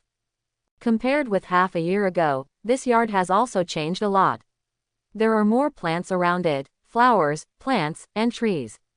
It has become a plant home. Perhaps because of his ability, living in a place full of plants makes him feel particularly comfortable and relaxed. John. Suddenly, a man walked into John's yard and shouted to him. Just by hearing the voice, John knew that he had come to meet Guillaume. He opened his eyes, looked at Guillaume standing at the door, and asked, "What's wrong?" After half a year of getting along, John has become very familiar with these female soldiers on the staff. There are not many female soldiers, only a few hundred. He can now recognize them all and has a pretty good relationship with them. Among them, Guillaume has been in contact with John the longest. Every time something happens, Guillaume comes to him. "The Lieutenant General will let you pass. The Lieutenant General is looking for me." John was quite surprised because after being here for more than half a year, Lieutenant General he had never taken the initiative to look for him. Today was the first time. With doubts, John followed Guillaume to Suru's office. In the same office half a year ago, John met Lieutenant General He. Lieutenant General Crane, Second Lieutenant Lyons John, have been ordered to come. He waved to John, asked him to come over, and then said, "John, you have been here with me for half a year, right?" "Yes, Lieutenant General, it has been half a year." John answered truthfully. He said, I heard from many people that you seem to be a little bored. John quickly retorted, No, Lieutenant General, you misunderstood. I really didn't. I like my current life and training very much. He was indeed a little bored with days like this. Seeing other classmates in the same period starting to show off their talents, it was inevitable for him to be anxious even though he was still hanging out in the female barracks. But of course this cannot be shown in front of Crane. Hea did not expose John's lie and continued, No. Forget it. Originally, I had a task here that I wanted to give to you. Since you like this kind of life so much, I will give this task to someone else. Why? John looked confused, but he immediately reacted and said eagerly, Lieutenant General, this is me. He chuckled lightly and said, I'm just kidding you. I can't tell what you are thinking. It's rare for you to be able to calm down at your age. You are different from others and cannot stay forever. It's here. John listened quietly. Of course, he never thought about staying here forever. His goal is to become a strong man on the sea. Staying here is far from what he expected. Going to sea is his goal. Now I have a task here. It's not too difficult for you. It's just right for you. He said slowly. John had been working under her for more than half a year, and she actually had a deep understanding of John. Zepha was right. John was indeed a talent with great potential. He was young but already strong. Such a person would have no problem even if he went to sea to fight pirates. It's just that he also agrees with Zepha's judgment. John, who has excellent knowledge, color and domineering power, is more inclined to develop into command and can become an excellent commander. But after more than half a year of observation, he discovered that John cared more about strength than the commander sitting at the rear, and his training was much crazier than others. Therefore, after thinking about it for a long time, he changed her mind and decided not to keep John in the headquarters. There happened to be a task recently that was not dangerous, and she thought she could give it to John to try. Having a mission means that he can leave the Navy headquarters. John was excited and asked, Lieutenant Admiral, please give me your instructions. He said, to be precise, this is an order from the world government. It is not to capture pirates, but to capture some special people. At this point, she frowned slightly, then expanded and continued. Through the world government CP's investigation, there is a group of people who are exploring the government's secrets with the intention of subverting the regime. The world government asked our Navy to cooperate with the CP organization to bring these groups. Those with evil intentions are captured, and if they persist, they are executed secretly. When John heard this, he also frowned. He originally thought he was going to deal with the pirates himself, but he didn't expect that it was actually an order issued by the world government. And after listening to his explanation, he immediately thought of a possibility, because he knew a lot about the One Piece anime, so the more he knew, the more he naturally thought about. To explore the secrets of the world government, and to be so feared by the world government that they want to secretly execute them, the actions of this group of people will definitely shake the foundation of the world government. After thinking about it, there is only one possibility, and that is the group of historians who have been exploring history and looking for historical texts. John, what are you thinking? Do you have a question? Seeing John in a daze, he asked in a deep voice. No problem. After John reacted, he immediately answered, and then asked, Lieutenant General, am I the only one on this mission? Of course not. He shook his head and said, how can such an important task be led by a second lieutenant like you? This time the leader is a lieutenant general. You will represent our staff, follow Lieutenant General Noel and obey his orders. Lieutenant General Noel. When John heard this familiar name, he couldn't help but think of the Rear Admiral who carried him to the Grand Line. Was this one promoted to Lieutenant General? After staying at the Navy headquarters base for such a long time, John knew very well what it meant to be a Vice Admiral. This was a military rank that already stood at the top of the Navy. There were not many lieutenant generals in the entire Navy headquarters base. Those who could become lieutenant generals were all elite strong men. Norval, who was a Rear Admiral more than a year ago, has now become a lieutenant general. This promotion speed is definitely acceptable. You will report later and Lieutenant General Norval will make arrangements for you. He instructed. John nodded and saluted respectfully. Thank you, Lieutenant General. That subordinate will go back and take care of things now. This mission is obviously not something that can be completed in a short period of time, so naturally you need to pack your belongings. Go ahead, remember my words, speak less, read more, and don't act rashly. Although you little guy usually behaves very modestly, you are a rebellious person at heart. I can tolerate you both in school and here. But in the army, no one will tolerate you.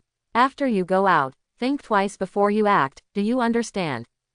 He finally warned him that although John had not been under her command for a long time, he was still her soldier. She was also very optimistic about John and naturally hoped that John would develop in a good direction. Yes, John answered loudly. After leaving the office, saying hello to the people he met on the road, John went straight to his yard and quickly cleaned up. According to the port location mentioned by Lieutenant General John quickly went there. As soon as he arrived at his destination, John heard someone calling his name. When he took a closer look, his face suddenly lit up with joy. Pemberton, why are you here? Pemberton said with a smile. I went on a mission with my boss. I didn't expect you to come here too. It seems like we should be traveling together. Since everyone has gathered here, it means that the mission must be the same. Naturally, he is very happy to see John, an acquaintance. Long time no see, you seem to have lost a lot of flesh. John looked at Pemberton and found that Pemberton was obviously slimmer than he was more than half a year ago. Pemberton immediately expressed his bitterness. Can it be less? You don't know how I've been here these past few months. Not only have I trained twice as much as I did in school, but I also often have to fight pirates, and I don't even have time to rest. Can you not lose weight? It's better for you. Do you know that you are now a well-known figure? Not only the recruits, but also many veterans know you. John was immediately confused and asked, how do you say this? In the past half year or so, he has rarely even stepped out of the staff department, let alone come into contact with other people. What kind of reputation can he have? Pemberton said with a sinister smile. You are so famous now. I don't know how many people envy you. You are the only male soldier under Lieutenant General He's female soldiers. Do you think other people will not envy you? I don't know. How many people want to replace you? Hearing that this was the case, John suddenly smiled bitterly. You think I am willing and you still envy me. I still envy you. Do you know what kind of sin I have suffered in the past 6 months? Oh, forget it, no said. Originally, he wanted to complain a few words, but thinking about the terror of those crazy women, he decided not to say anything. If it spread to their ears, he would be the one who suffered in the end. After all, he is still affiliated with the staff department. After the mission is completed, it is estimated that still have to go back. Hey, you really got an advantage and behaved well.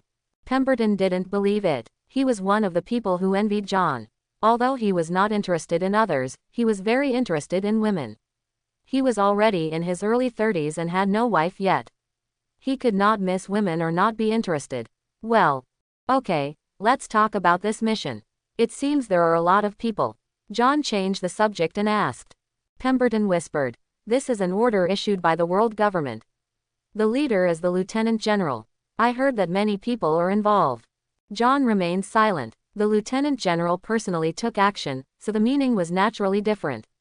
Although the world government was not afraid of those historians, it was unwilling to let them find out the blank 100 years of history, because that would have a great impact on the world government. Big impact. In order to prevent such things from happening, nature must nip it in the cradle.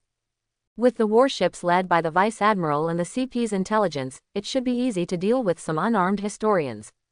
Slowly, many people gathered here, but Lieutenant General Noel had not arrived yet, so everyone was chatting together, and everyone was more casual.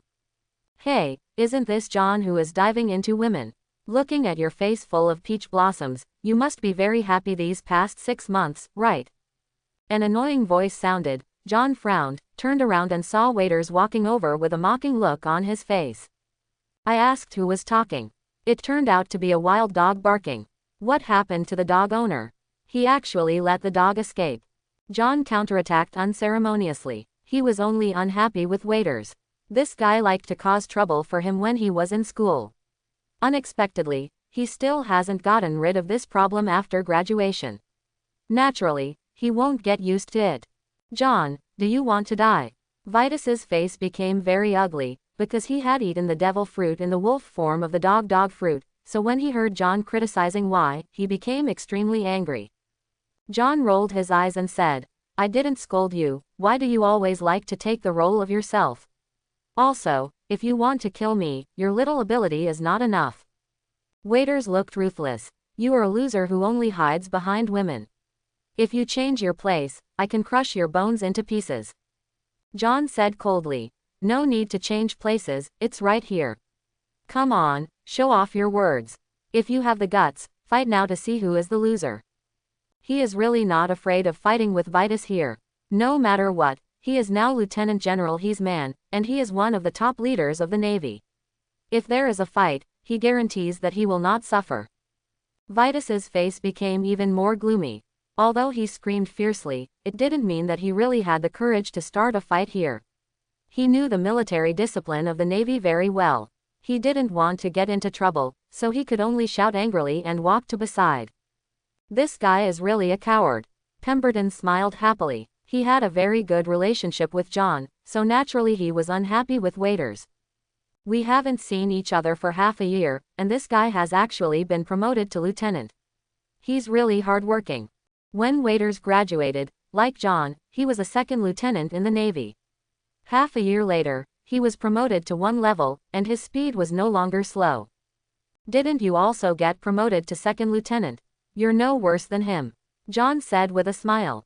Pemberton said, but John, you have to be careful. Waiters is very petty. If you mock him like this, he will definitely cause trouble for you after leaving the headquarters. John sneered, do you think I will be afraid of him? Even if he turns into a wolf dog, I can still beat him. Although Vitus is not weak in strength, John will not be afraid of him. When he was in school, he was not afraid, and he is not afraid now. In the past 6 months or so, what has grown the most for him is his ability. He has absolute confidence. After more than 10 minutes, Lieutenant General Norval finally arrived, and the originally scattered crowd quickly formed a line. In fact, most of the people were in the same unit this time, and only a few were temporarily arranged, such as young soldiers such as John, Pemberton, and Waiters. To put it nicely, I came here to serve, but in fact I came here to take credit, because in the eyes of many people, this mission was relatively easier than fighting pirates, and there was not much danger. Norval was the Major General who brought John out of the South China Sea, and now he is Lieutenant General Norval. Everyone, get on the boat immediately and get ready to go. John and the others boarded a large battleship this time, because they dispatched hundreds of people this time to look for archaeological historians. Although there was not much risk, without accurate information, it was like finding a needle in a haystack, which required a large number of people to search for it. The first time he went to sea after graduation and boarded the warship, John seemed very confused. He looked at others busy and had no idea what he should do. He wanted to find Pemberton, but Pemberton was already there. Followed his boss to inspect the warship. John just stood on the boat in a daze. Just when he didn't know what to do, Norval came over. What are you doing here? Come with me. Oh yes. John reacted and immediately followed Norval, who took John to a spacious room in the cabin. Lians John, you are really famous now. Norval found a chair and sat down, then looked at John with a smile and said, I remember more than a year ago, when I brought you here from the South China Sea, you were still very green. In the blink of an eye, 1 year has passed. If you do more, you will become a celebrity in the headquarters base. After Pemberton's previous reminder, John also knew why he was famous. He said awkwardly, how can I be a celebrity? Speaking of which, I would also like to thank you, Lieutenant General. If I hadn't followed you to the headquarters, where can I be now? Norval waved his hand. I dare not accept this credit. You are where you are now, thanks to yourself and the cultivation of General Zepha and Lieutenant General He. It has nothing to do with me. John smiled and asked, Lieutenant General, what should I do? Noel said, what do you want to do? John was stunned. I don't know what to do, but everyone is busy, so I can't just do nothing, right? The consciousness is quite high. Novel immediately laughed, and then said, you are different from them. Although your military rank is not high, you are here on behalf of the staff this time. You are from Senior He, so you don't need to do those chores. John understood what he meant. This time he represented the staff, so although his military rank was low, his status was not low. He didn't expect that the Navy was so particular. But after thinking about it, this is normal. After all, the Navy headquarters is also a military regime. I understand what senior he means. The purpose of her sending you this time is to train you. When the time comes, I will arrange for you to lead a team of people and give you enough information. But whether you can catch the person or not depends on you. It's up to you. Novel already knew John, and because of Zepha's relationship with Crane, he decided to pay special attention to John. John didn't shirk it. He was still a young second lieutenant. If he wanted to be promoted, he would naturally need enough merit. He usually didn't have this opportunity, but now that he had the opportunity, he naturally wouldn't let it go. Thank you, Lieutenant General Norval. Okay, should I arrange someone for you, or should you choose it yourself? Lieutenant General, I know Pemberton. As for the others, it is up to you to make arrangements. Okay, I'll arrange 50 people for you then. Noel thought for a while and made a decision. Although John was only a second lieutenant, he was also an officer. He commanded 50 soldiers, so the problem was not big. Lieutenant General, where are we going? John asked curiously. Noel hummed. Who knows, John, don't think this is a good mission. In fact, we may also be controlled by others. The CP guys said they would give us information, but so far they don't have accurate information. They just let us go to a place and wait for their confirmation before arresting. When talking about CP, Norval was obviously very unhappy. Although both parties were military agencies under the world government, the relationship between the two parties was actually not harmonious. If it were not for the orders from above, ordinary naval generals would not want to cooperate with CP at all. Lieutenant Admiral, do our Navy have a bad relationship with CP? John probed cautiously. Snort. Norval snorted coldly. What qualifications do they have to compare with us? Our Navy maintains the tranquility of the entire sea, and they are just a group of lackeys who specialize in, ahem. Norval, who was cursing angrily, suddenly stopped, pretended to cough a few times, and lowered his voice. Boy, I just told you so much because I think you like it. Those guys from CP are not good people. It's best not to talk to them. Touch. If it were anyone else, Noel would definitely not have said so much. But John was valued by two big men, Zepha and he, and would definitely become a mainstay in the Navy in the future. He regarded John as one of his own, so he said this, which was considered an early investment. Understood. John nodded solemnly. He also knew a lot about the CP organization. As Noel said, from CP0 to CP9, the allegiance is actually to the Celestial Dragons, and all interests are dominated by the Celestial Dragons. To say that they are the lackeys of the Celestial Dragons may sound ugly, but it is the truth. You go first. John left the room and went straight to Pemberton. With Norval's order, he directly transferred Pemberton to his side. John, you still understand me. It's much better to follow you than to follow others. Pemberton, who originally volunteered to work as a chef in the kitchen, was overjoyed when he heard that he was temporarily transferred to John's command. This time he used his connections to get credit. Who would want to do more if he could get credit easily? John smiled bitterly and said, I am also taking advantage of the staff and Lieutenant General so Lieutenant General Noel gave me the face to lead a team of people alone. Pemberton said, the staff department is indeed very proud. You don't know that Lieutenant General has a very high status in the headquarters, second only to the generals. Her staff department is deeply trusted by the marshal. Which general dares not to give her face? Quote. John was silent. He finally understood what Zepha meant. It seemed that among the students in their class, Zepha cared about him the most. He specially selected a staff for him. It was not only safe, but also for him. Found a backer. He didn't feel it because he didn't go out in the past 6 months, but judging from Norval's attitude just now, it was obvious that he was more at fault with the staff than with him. Teacher Zepha, you take such good care of me. I can't repay you now. I can only repay you later. John was very moved by Zepha's good intentions, and he made a decision in his heart to change Zepha's tragic ending in the future. John, why don't you bring that guy Waiters under your command? He won't dare to disobey Lieutenant General Norval's orders. Then you can give him little shoes. Pemberton suddenly smiled sinisterly. Suggestion. John suddenly looked at Pemberton in shock. This guy is really bad. Although Vitus is one level higher in rank than him, if there is an order from Noel, Vitus will not dare to disobey him. When the time comes, he can indeed put on Vitus' shoes. Forget it, I feel annoyed when I see that guy. I'd rather not see him than tease him. Among the classmates in the same period, John was most annoyed by waiters. Not only was this person extremely utilitarian, but he was also cold-hearted and petty, especially vindictive, and talked a lot of nonsense. He really couldn't be bothered to get along with this kind of person. That's right, out of sight is out of mind. Pemberton agreed very much. The warship quickly left the naval base and headed north.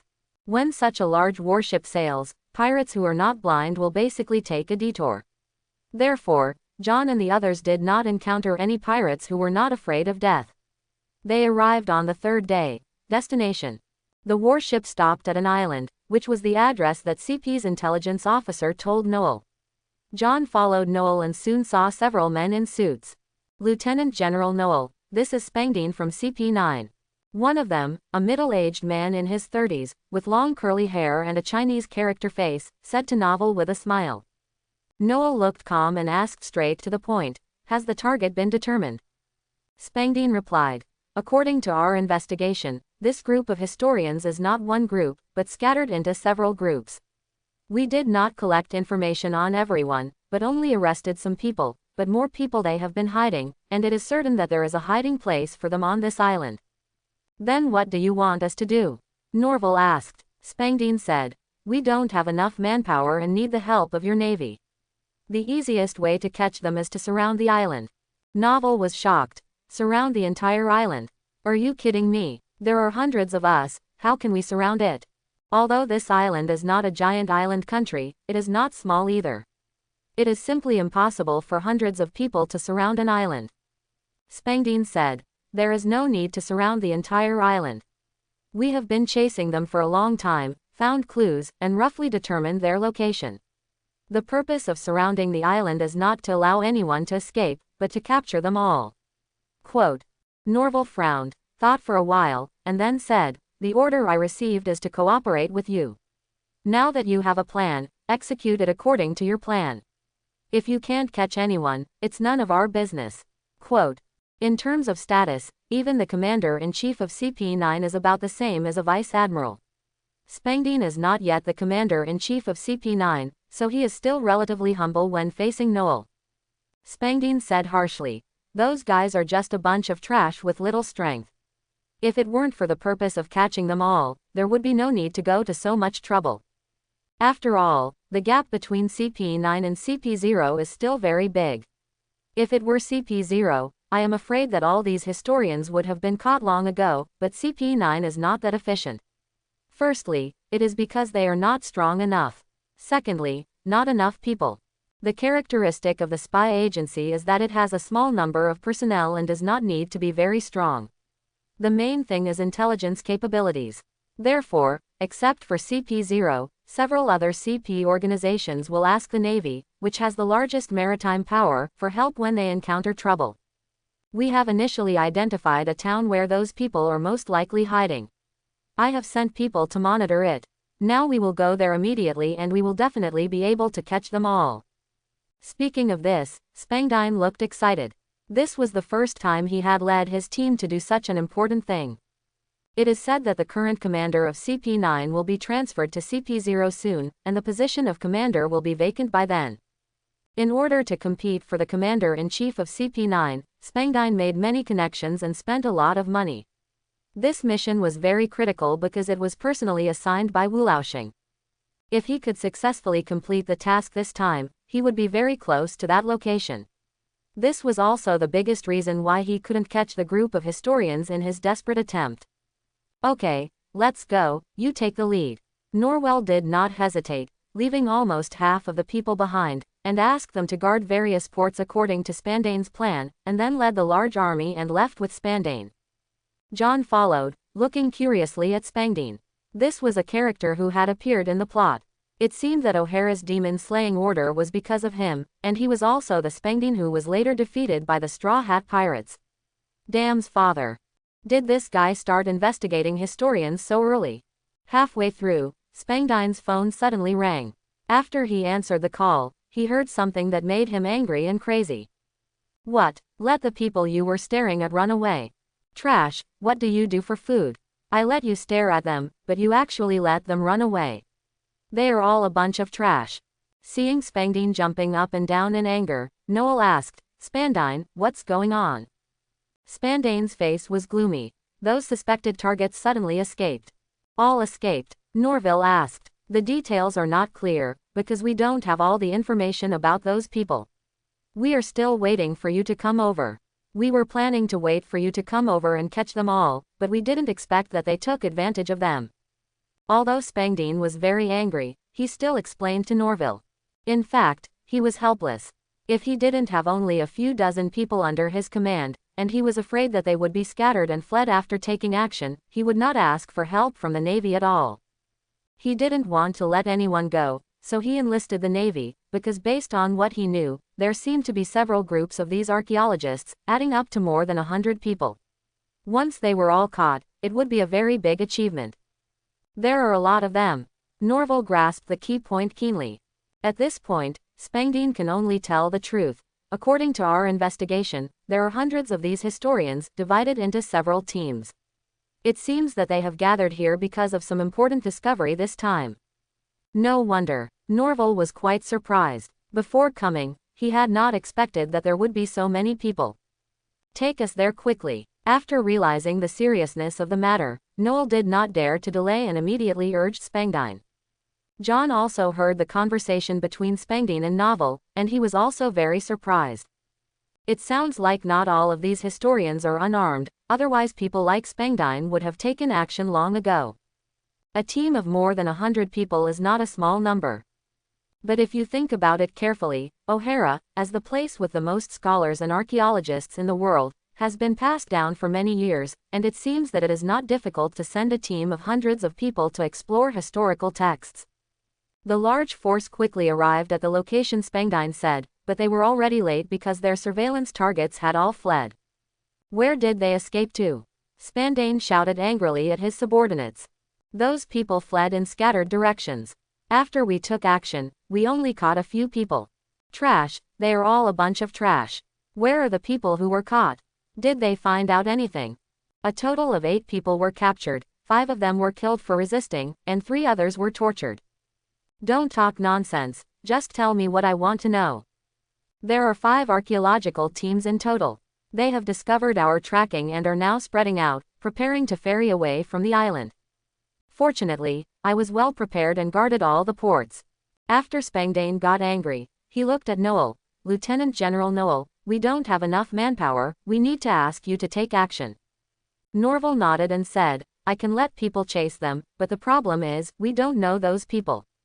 Spangdine said in a deep voice, I can let my people follow your team, and at this time those people will definitely go to the port as soon as possible, ready to escape to the sea. As long as we follow these directions, plus those who stay in the port will definitely be able to catch them. Okay, I will divide the soldiers into several teams and track them separately, and let your people follow. Noel made a decision. The naval force of hundreds of people was immediately divided into 5 parts, and John also led a team independently. Among the several team leaders, he had the lowest rank, and the others were all school-level officers. I don't know if Noel deliberately took care of John. Among the 50 men given to him, the one with the highest military rank was Pemberton. The rest of the soldiers were not high level. He was probably afraid that John's military rank was too low and he would not be able to hold down his rank. Taller than him. John didn't hesitate. He led a team of 50 people and chased in one of the directions. Following him were 2 westward turning men from CP9. Looking at the 2 CP9 members following him, John couldn't help but shake his head. I don't know if Spangdine's level is low or something. He feels that these people are not as good as those decades later.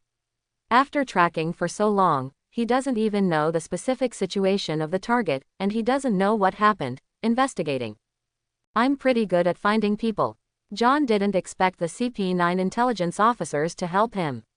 Although he didn't know the specific people he was looking for, According to Spangdine, those people had just left not long ago and should not have traveled too far. Thinking of this, John immediately activated his knowledge and domination, and instantly, countless noisy voices sounded. It is not that simple to master the hockey of knowledge and color, because the stronger the hockey of knowledge and color means the sharper the perception. Once it is turned on, all kinds of sounds will flood into the mind. Just like during the war, Kebi suddenly awakened to the domineering power of knowledge, and the loud noise almost drove him into madness. John's domineering power was countless times stronger than that of the newly awakened Kirby, so he heard more sounds. But over the past 10 years, he has long been accustomed to these sounds, and when he does not need them, he can block his powerful perception ability so that he will not be bothered by the noisy sounds around him. Otherwise, hearing so many voices all the time will drive even the strongest person crazy. Ignore the random noises and start looking for your goal. After a moment, he opened his eyes and sighed. It still didn't work. Originally, he expected to find the target through the sound of breathing. Because the target started to run away, he would definitely be nervous about running, and his breath would appear disordered. It would be easier to find the target due to the crowds of panic. But what he thought was still too simple. After all, seeing, hearing, color, and haki were not omnipotent. He heard too many voices, from humans, animals, and others. It is not that simple to distinguish clearly. This is a search that consumes extremely mental power and takes a certain amount of time. It is difficult for him to find his target among countless voices in a short time. After a quick chase for more than 20 minutes, the intelligence officer who was following John suddenly pointed forward and shouted, "That's him. He was the person I was monitoring before." At this time, John and the others happened to reach the downtown area of the street, and the intelligence officer pointed at a man more than 100 meters ahead. After the man discovered John and the other Marines, he accelerated suddenly, ran into an alley, and quickly disappeared. "Pemberton, let our people disperse and search the people around. I will chase that person." After saying that, John accelerated and rushed forward. "Pemberton," the CP9 intelligence officer, ordered, "look to see if there is anyone else." John's speed was very fast. The man who was discovered wanted to use the alleyway to escape, but after he turned around a few times, he looked up and found that there was another person in front of him. The coat of justice fluttered in the wind, and John, wearing a standard Navy uniform, stood in front. "You can't escape." The man's expression changed, and then he asked, "You are a Navy, why are you blocking my way?" "I am not a wanted criminal." "I know you are not a wanted criminal, but my mission is to capture you archaeologists." "I don't know what you are talking about. I am not an archaeologist. You have the wrong person." John was noncommittal and suddenly used his shaver. He was in front of the man in an instant and grabbed his wrist. "You can't draw your gun in front of me." The wrist grabbed by John made the man wail in pain. There happened to be a pistol under his hand. "I didn't want to draw my gun. You misunderstood me. Let me go." The man struggled hard, but with his little strength, how could he possibly break free from John's control? "You are a Navy, why do you do this to me, an innocent citizen? You are committing robbery." John said calmly, "Whatever you say, the order I received is to arrest the archaeologists, and I suspect you are.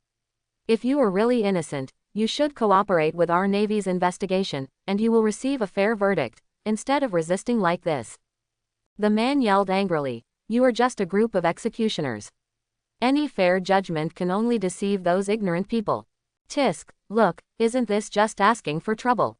Green suddenly appeared in John's hand, and then vines appeared, tying the man up tightly.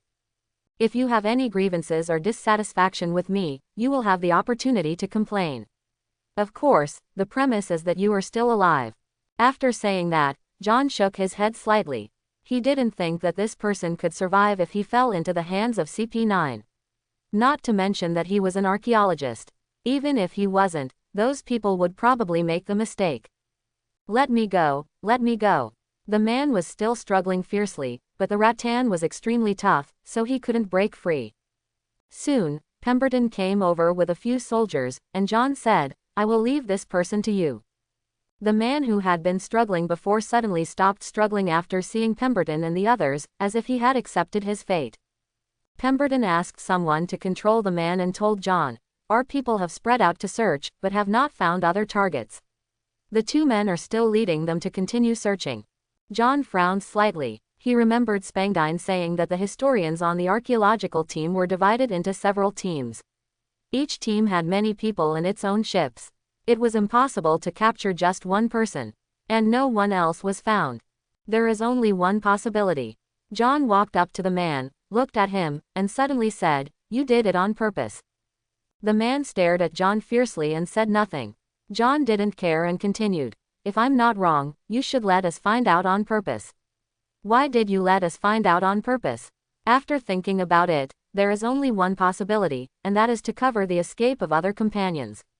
"Right." The other party's expression suddenly changed, but he still snorted, "I don't know what you are talking about. I have no idea why you want to arrest me. You have arrested the wrong person." Pemberton didn't care about that. He shouted sternly, "You still dare to quibble? Tell me, where did your companion run away?" "I don't know what you are talking about." The man still insisted and refused to let go, "That's all." A sharp light flashed in Pemberton's eyes. Although he usually acted like a good old man and kept aloof from the world, it did not mean that he had no temper. How could he be really ordinary if he could become a member of the elite class? "It seems that if I don't give you some clues, you won't tell the truth." As he said that, he picked up the gun and pointed it at the man. "I won't kill you, but I will hit your legs. After the wounds appear, I will apply honey on them and find you some ants. I will definitely make you happy. It's comfortable, and that's the first step. If you haven't told me yet, I still have a lot of tricks. By the way, I am a chef. The greatest joy of human beings is eating, but there are many things to pay attention to when eating. If you don't eat well, it will be more uncomfortable than death. Do you want to try it?" Quote. John looked at Pemberton in shock, not expecting that Pemberton still had this side. As for the man, cold sweat broke out on his head. He understood that these Navy were not kind people, and they might really do this to him. "You haven't told me yet."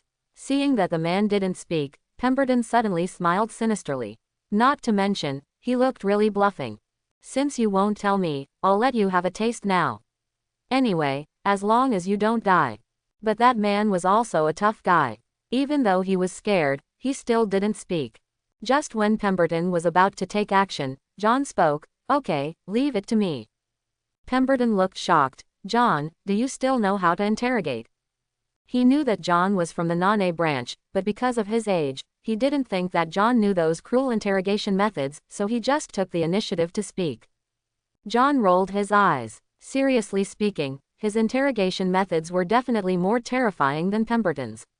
Those TV movies and novels in his previous life were not for nothing. Even if he hadn't tried them, he still had countless methods in his mind. "That method is too time-consuming. We don't have that much time to spend with him. Leave it to me." Since this man chose to stay, it means that he must be a tough guy. Even if he uses those cruel methods, he probably won't be able to succeed in a short time. John is ready to try his own method. Seeing the other party looking at him in surprise, John chuckled and said, "Don't worry, I'm not a rough person. I won't interrogate you in that way, nor will I hurt you." "You say this as if I am so heinous," Pemberton muttered to the side. John ignored him and continued, "Next, I ask, you say, of course, you don't have to say." The other party obviously didn't understand what kind of joke John was playing, and why it was okay not to say anything. John didn't give him time to think, and directly asked his question. "As for the question just now, you were covering the evacuation of your companions, right?" The man didn't answer, but John wasn't angry either. Instead, he ordered the two soldiers watching the man, "Control him and let his eyes look at me." The man tried hard to struggle, but to no avail. In the end, he could only stare at John. John looked into his eyes and continued to ask, "It seems I guessed it right. Second question, how many people are there in your team?" 30, 29, 28, 22, Ha, it seems there are 22 people. Then he told Pemberton, "Write it down, there are 22 people in their team, and apart from him, there are still 21. Pemberton stared at John dumbfounded, confused, "What is going on? They didn't say anything. How could you be so sure about how many people there were?" But when he couldn't help but turn his eyes to the man, his expression suddenly changed, because the man's expression became very frightened. Hiss. Seeing the expression that didn't seem to be fake, Pemberton was even more shocked. It was obvious that what John said was very likely to be true. John continues. You cooperated very well, I'm very satisfied. Next question, why did you close your eyes? Do you think I can't interrogate you if you close your eyes? Before John could ask questions, the man suddenly closed his eyes, and John stopped his men who were trying to open his eyes. It's okay. Whether he closes his eyes or not, it doesn't make any difference to me. You stayed as bait, so in which direction did your companions escape? This way, this way, this way, or that way? Oh, I understand, it turned out to be this way. The man who had his eyes closed opened them, and when he looked in the direction John was pointing, he suddenly looked like an angry lion. I don't know what you are talking about. I didn't tell you anything. You are just a lunatic and a psychopath. I am not the person you were looking for. I have no companions, and I don't know where they have gone. Looking at the emotionally broken man, Pemberton couldn't help but give John a thumbs up. With some experience in interrogation, he was already sure that the result of John's interrogation was correct, otherwise this man would not have collapsed so quickly. What are you waiting for? Hurry up and have someone chase you in that direction. The remaining Navy immediately obeyed the order, went to find the person who was searching, and quickly chased in the direction pointed by John. John and Pemberton did not act immediately, but stayed as planned, staring at the collapsed man. Asshole, you are a madman. The man was still cursing, he couldn't accept that John got the answer from him so easily. Pemberton waved his hand and asked people to take him away. Let's go there too. These people are quite capable. I'm afraid ordinary soldiers may not be able to catch them.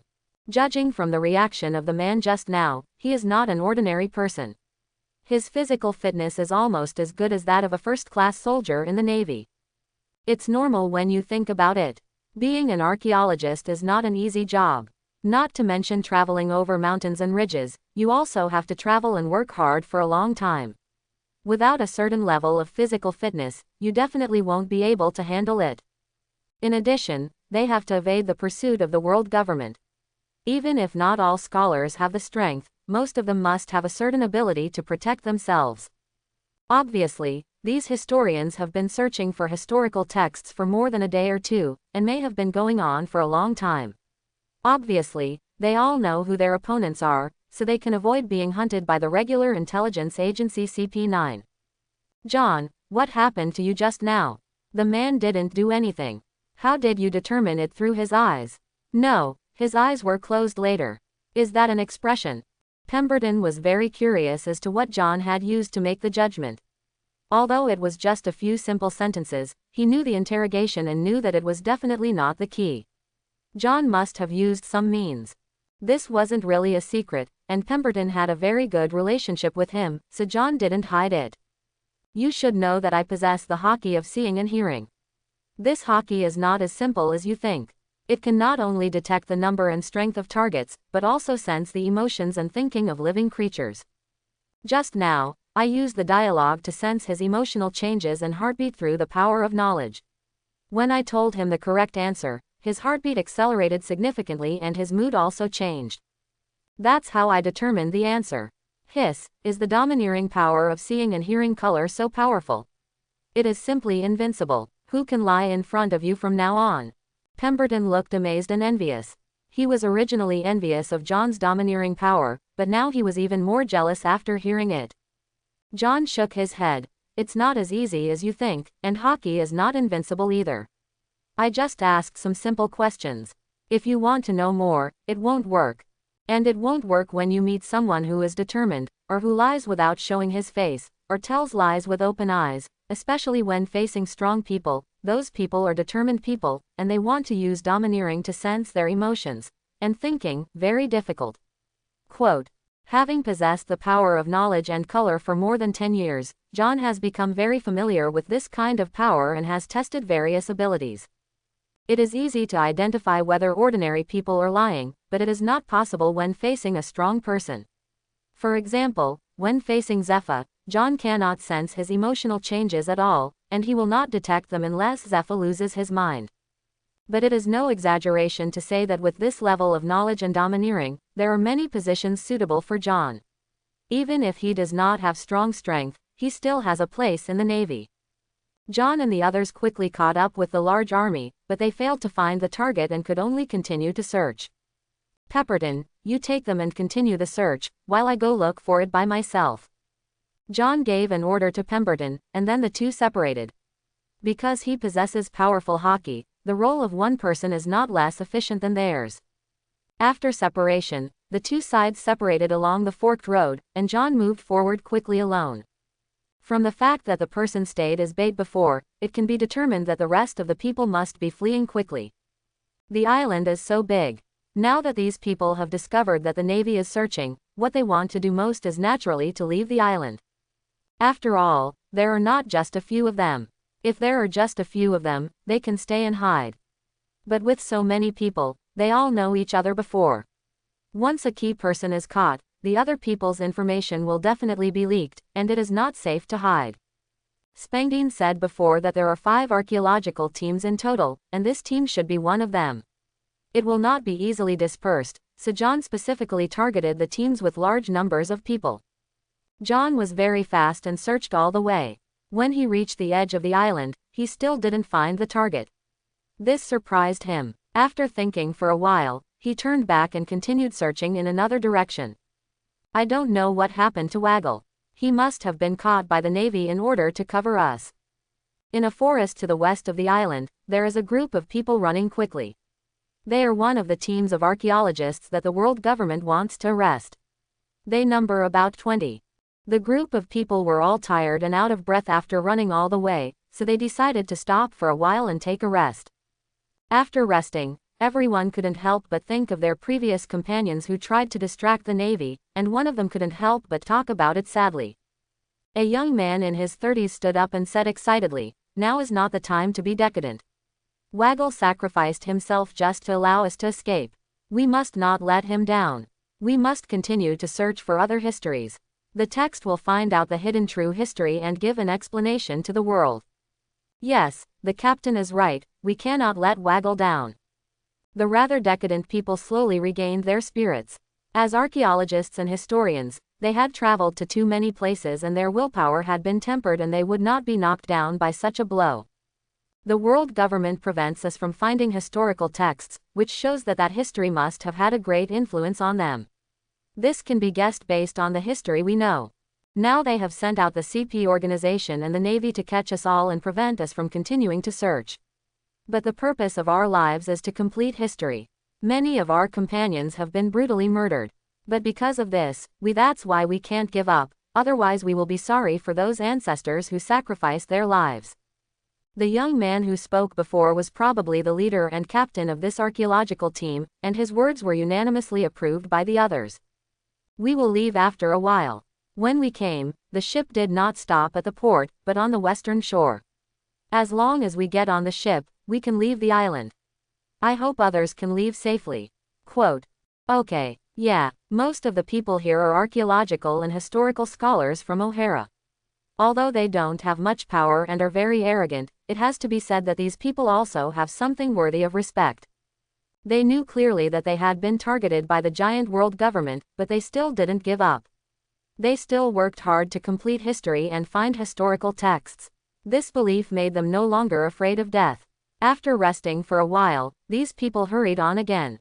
Seeing that the place where the boat was parked was getting closer and closer, they began to relax. I hope everyone will support it and subscribe more.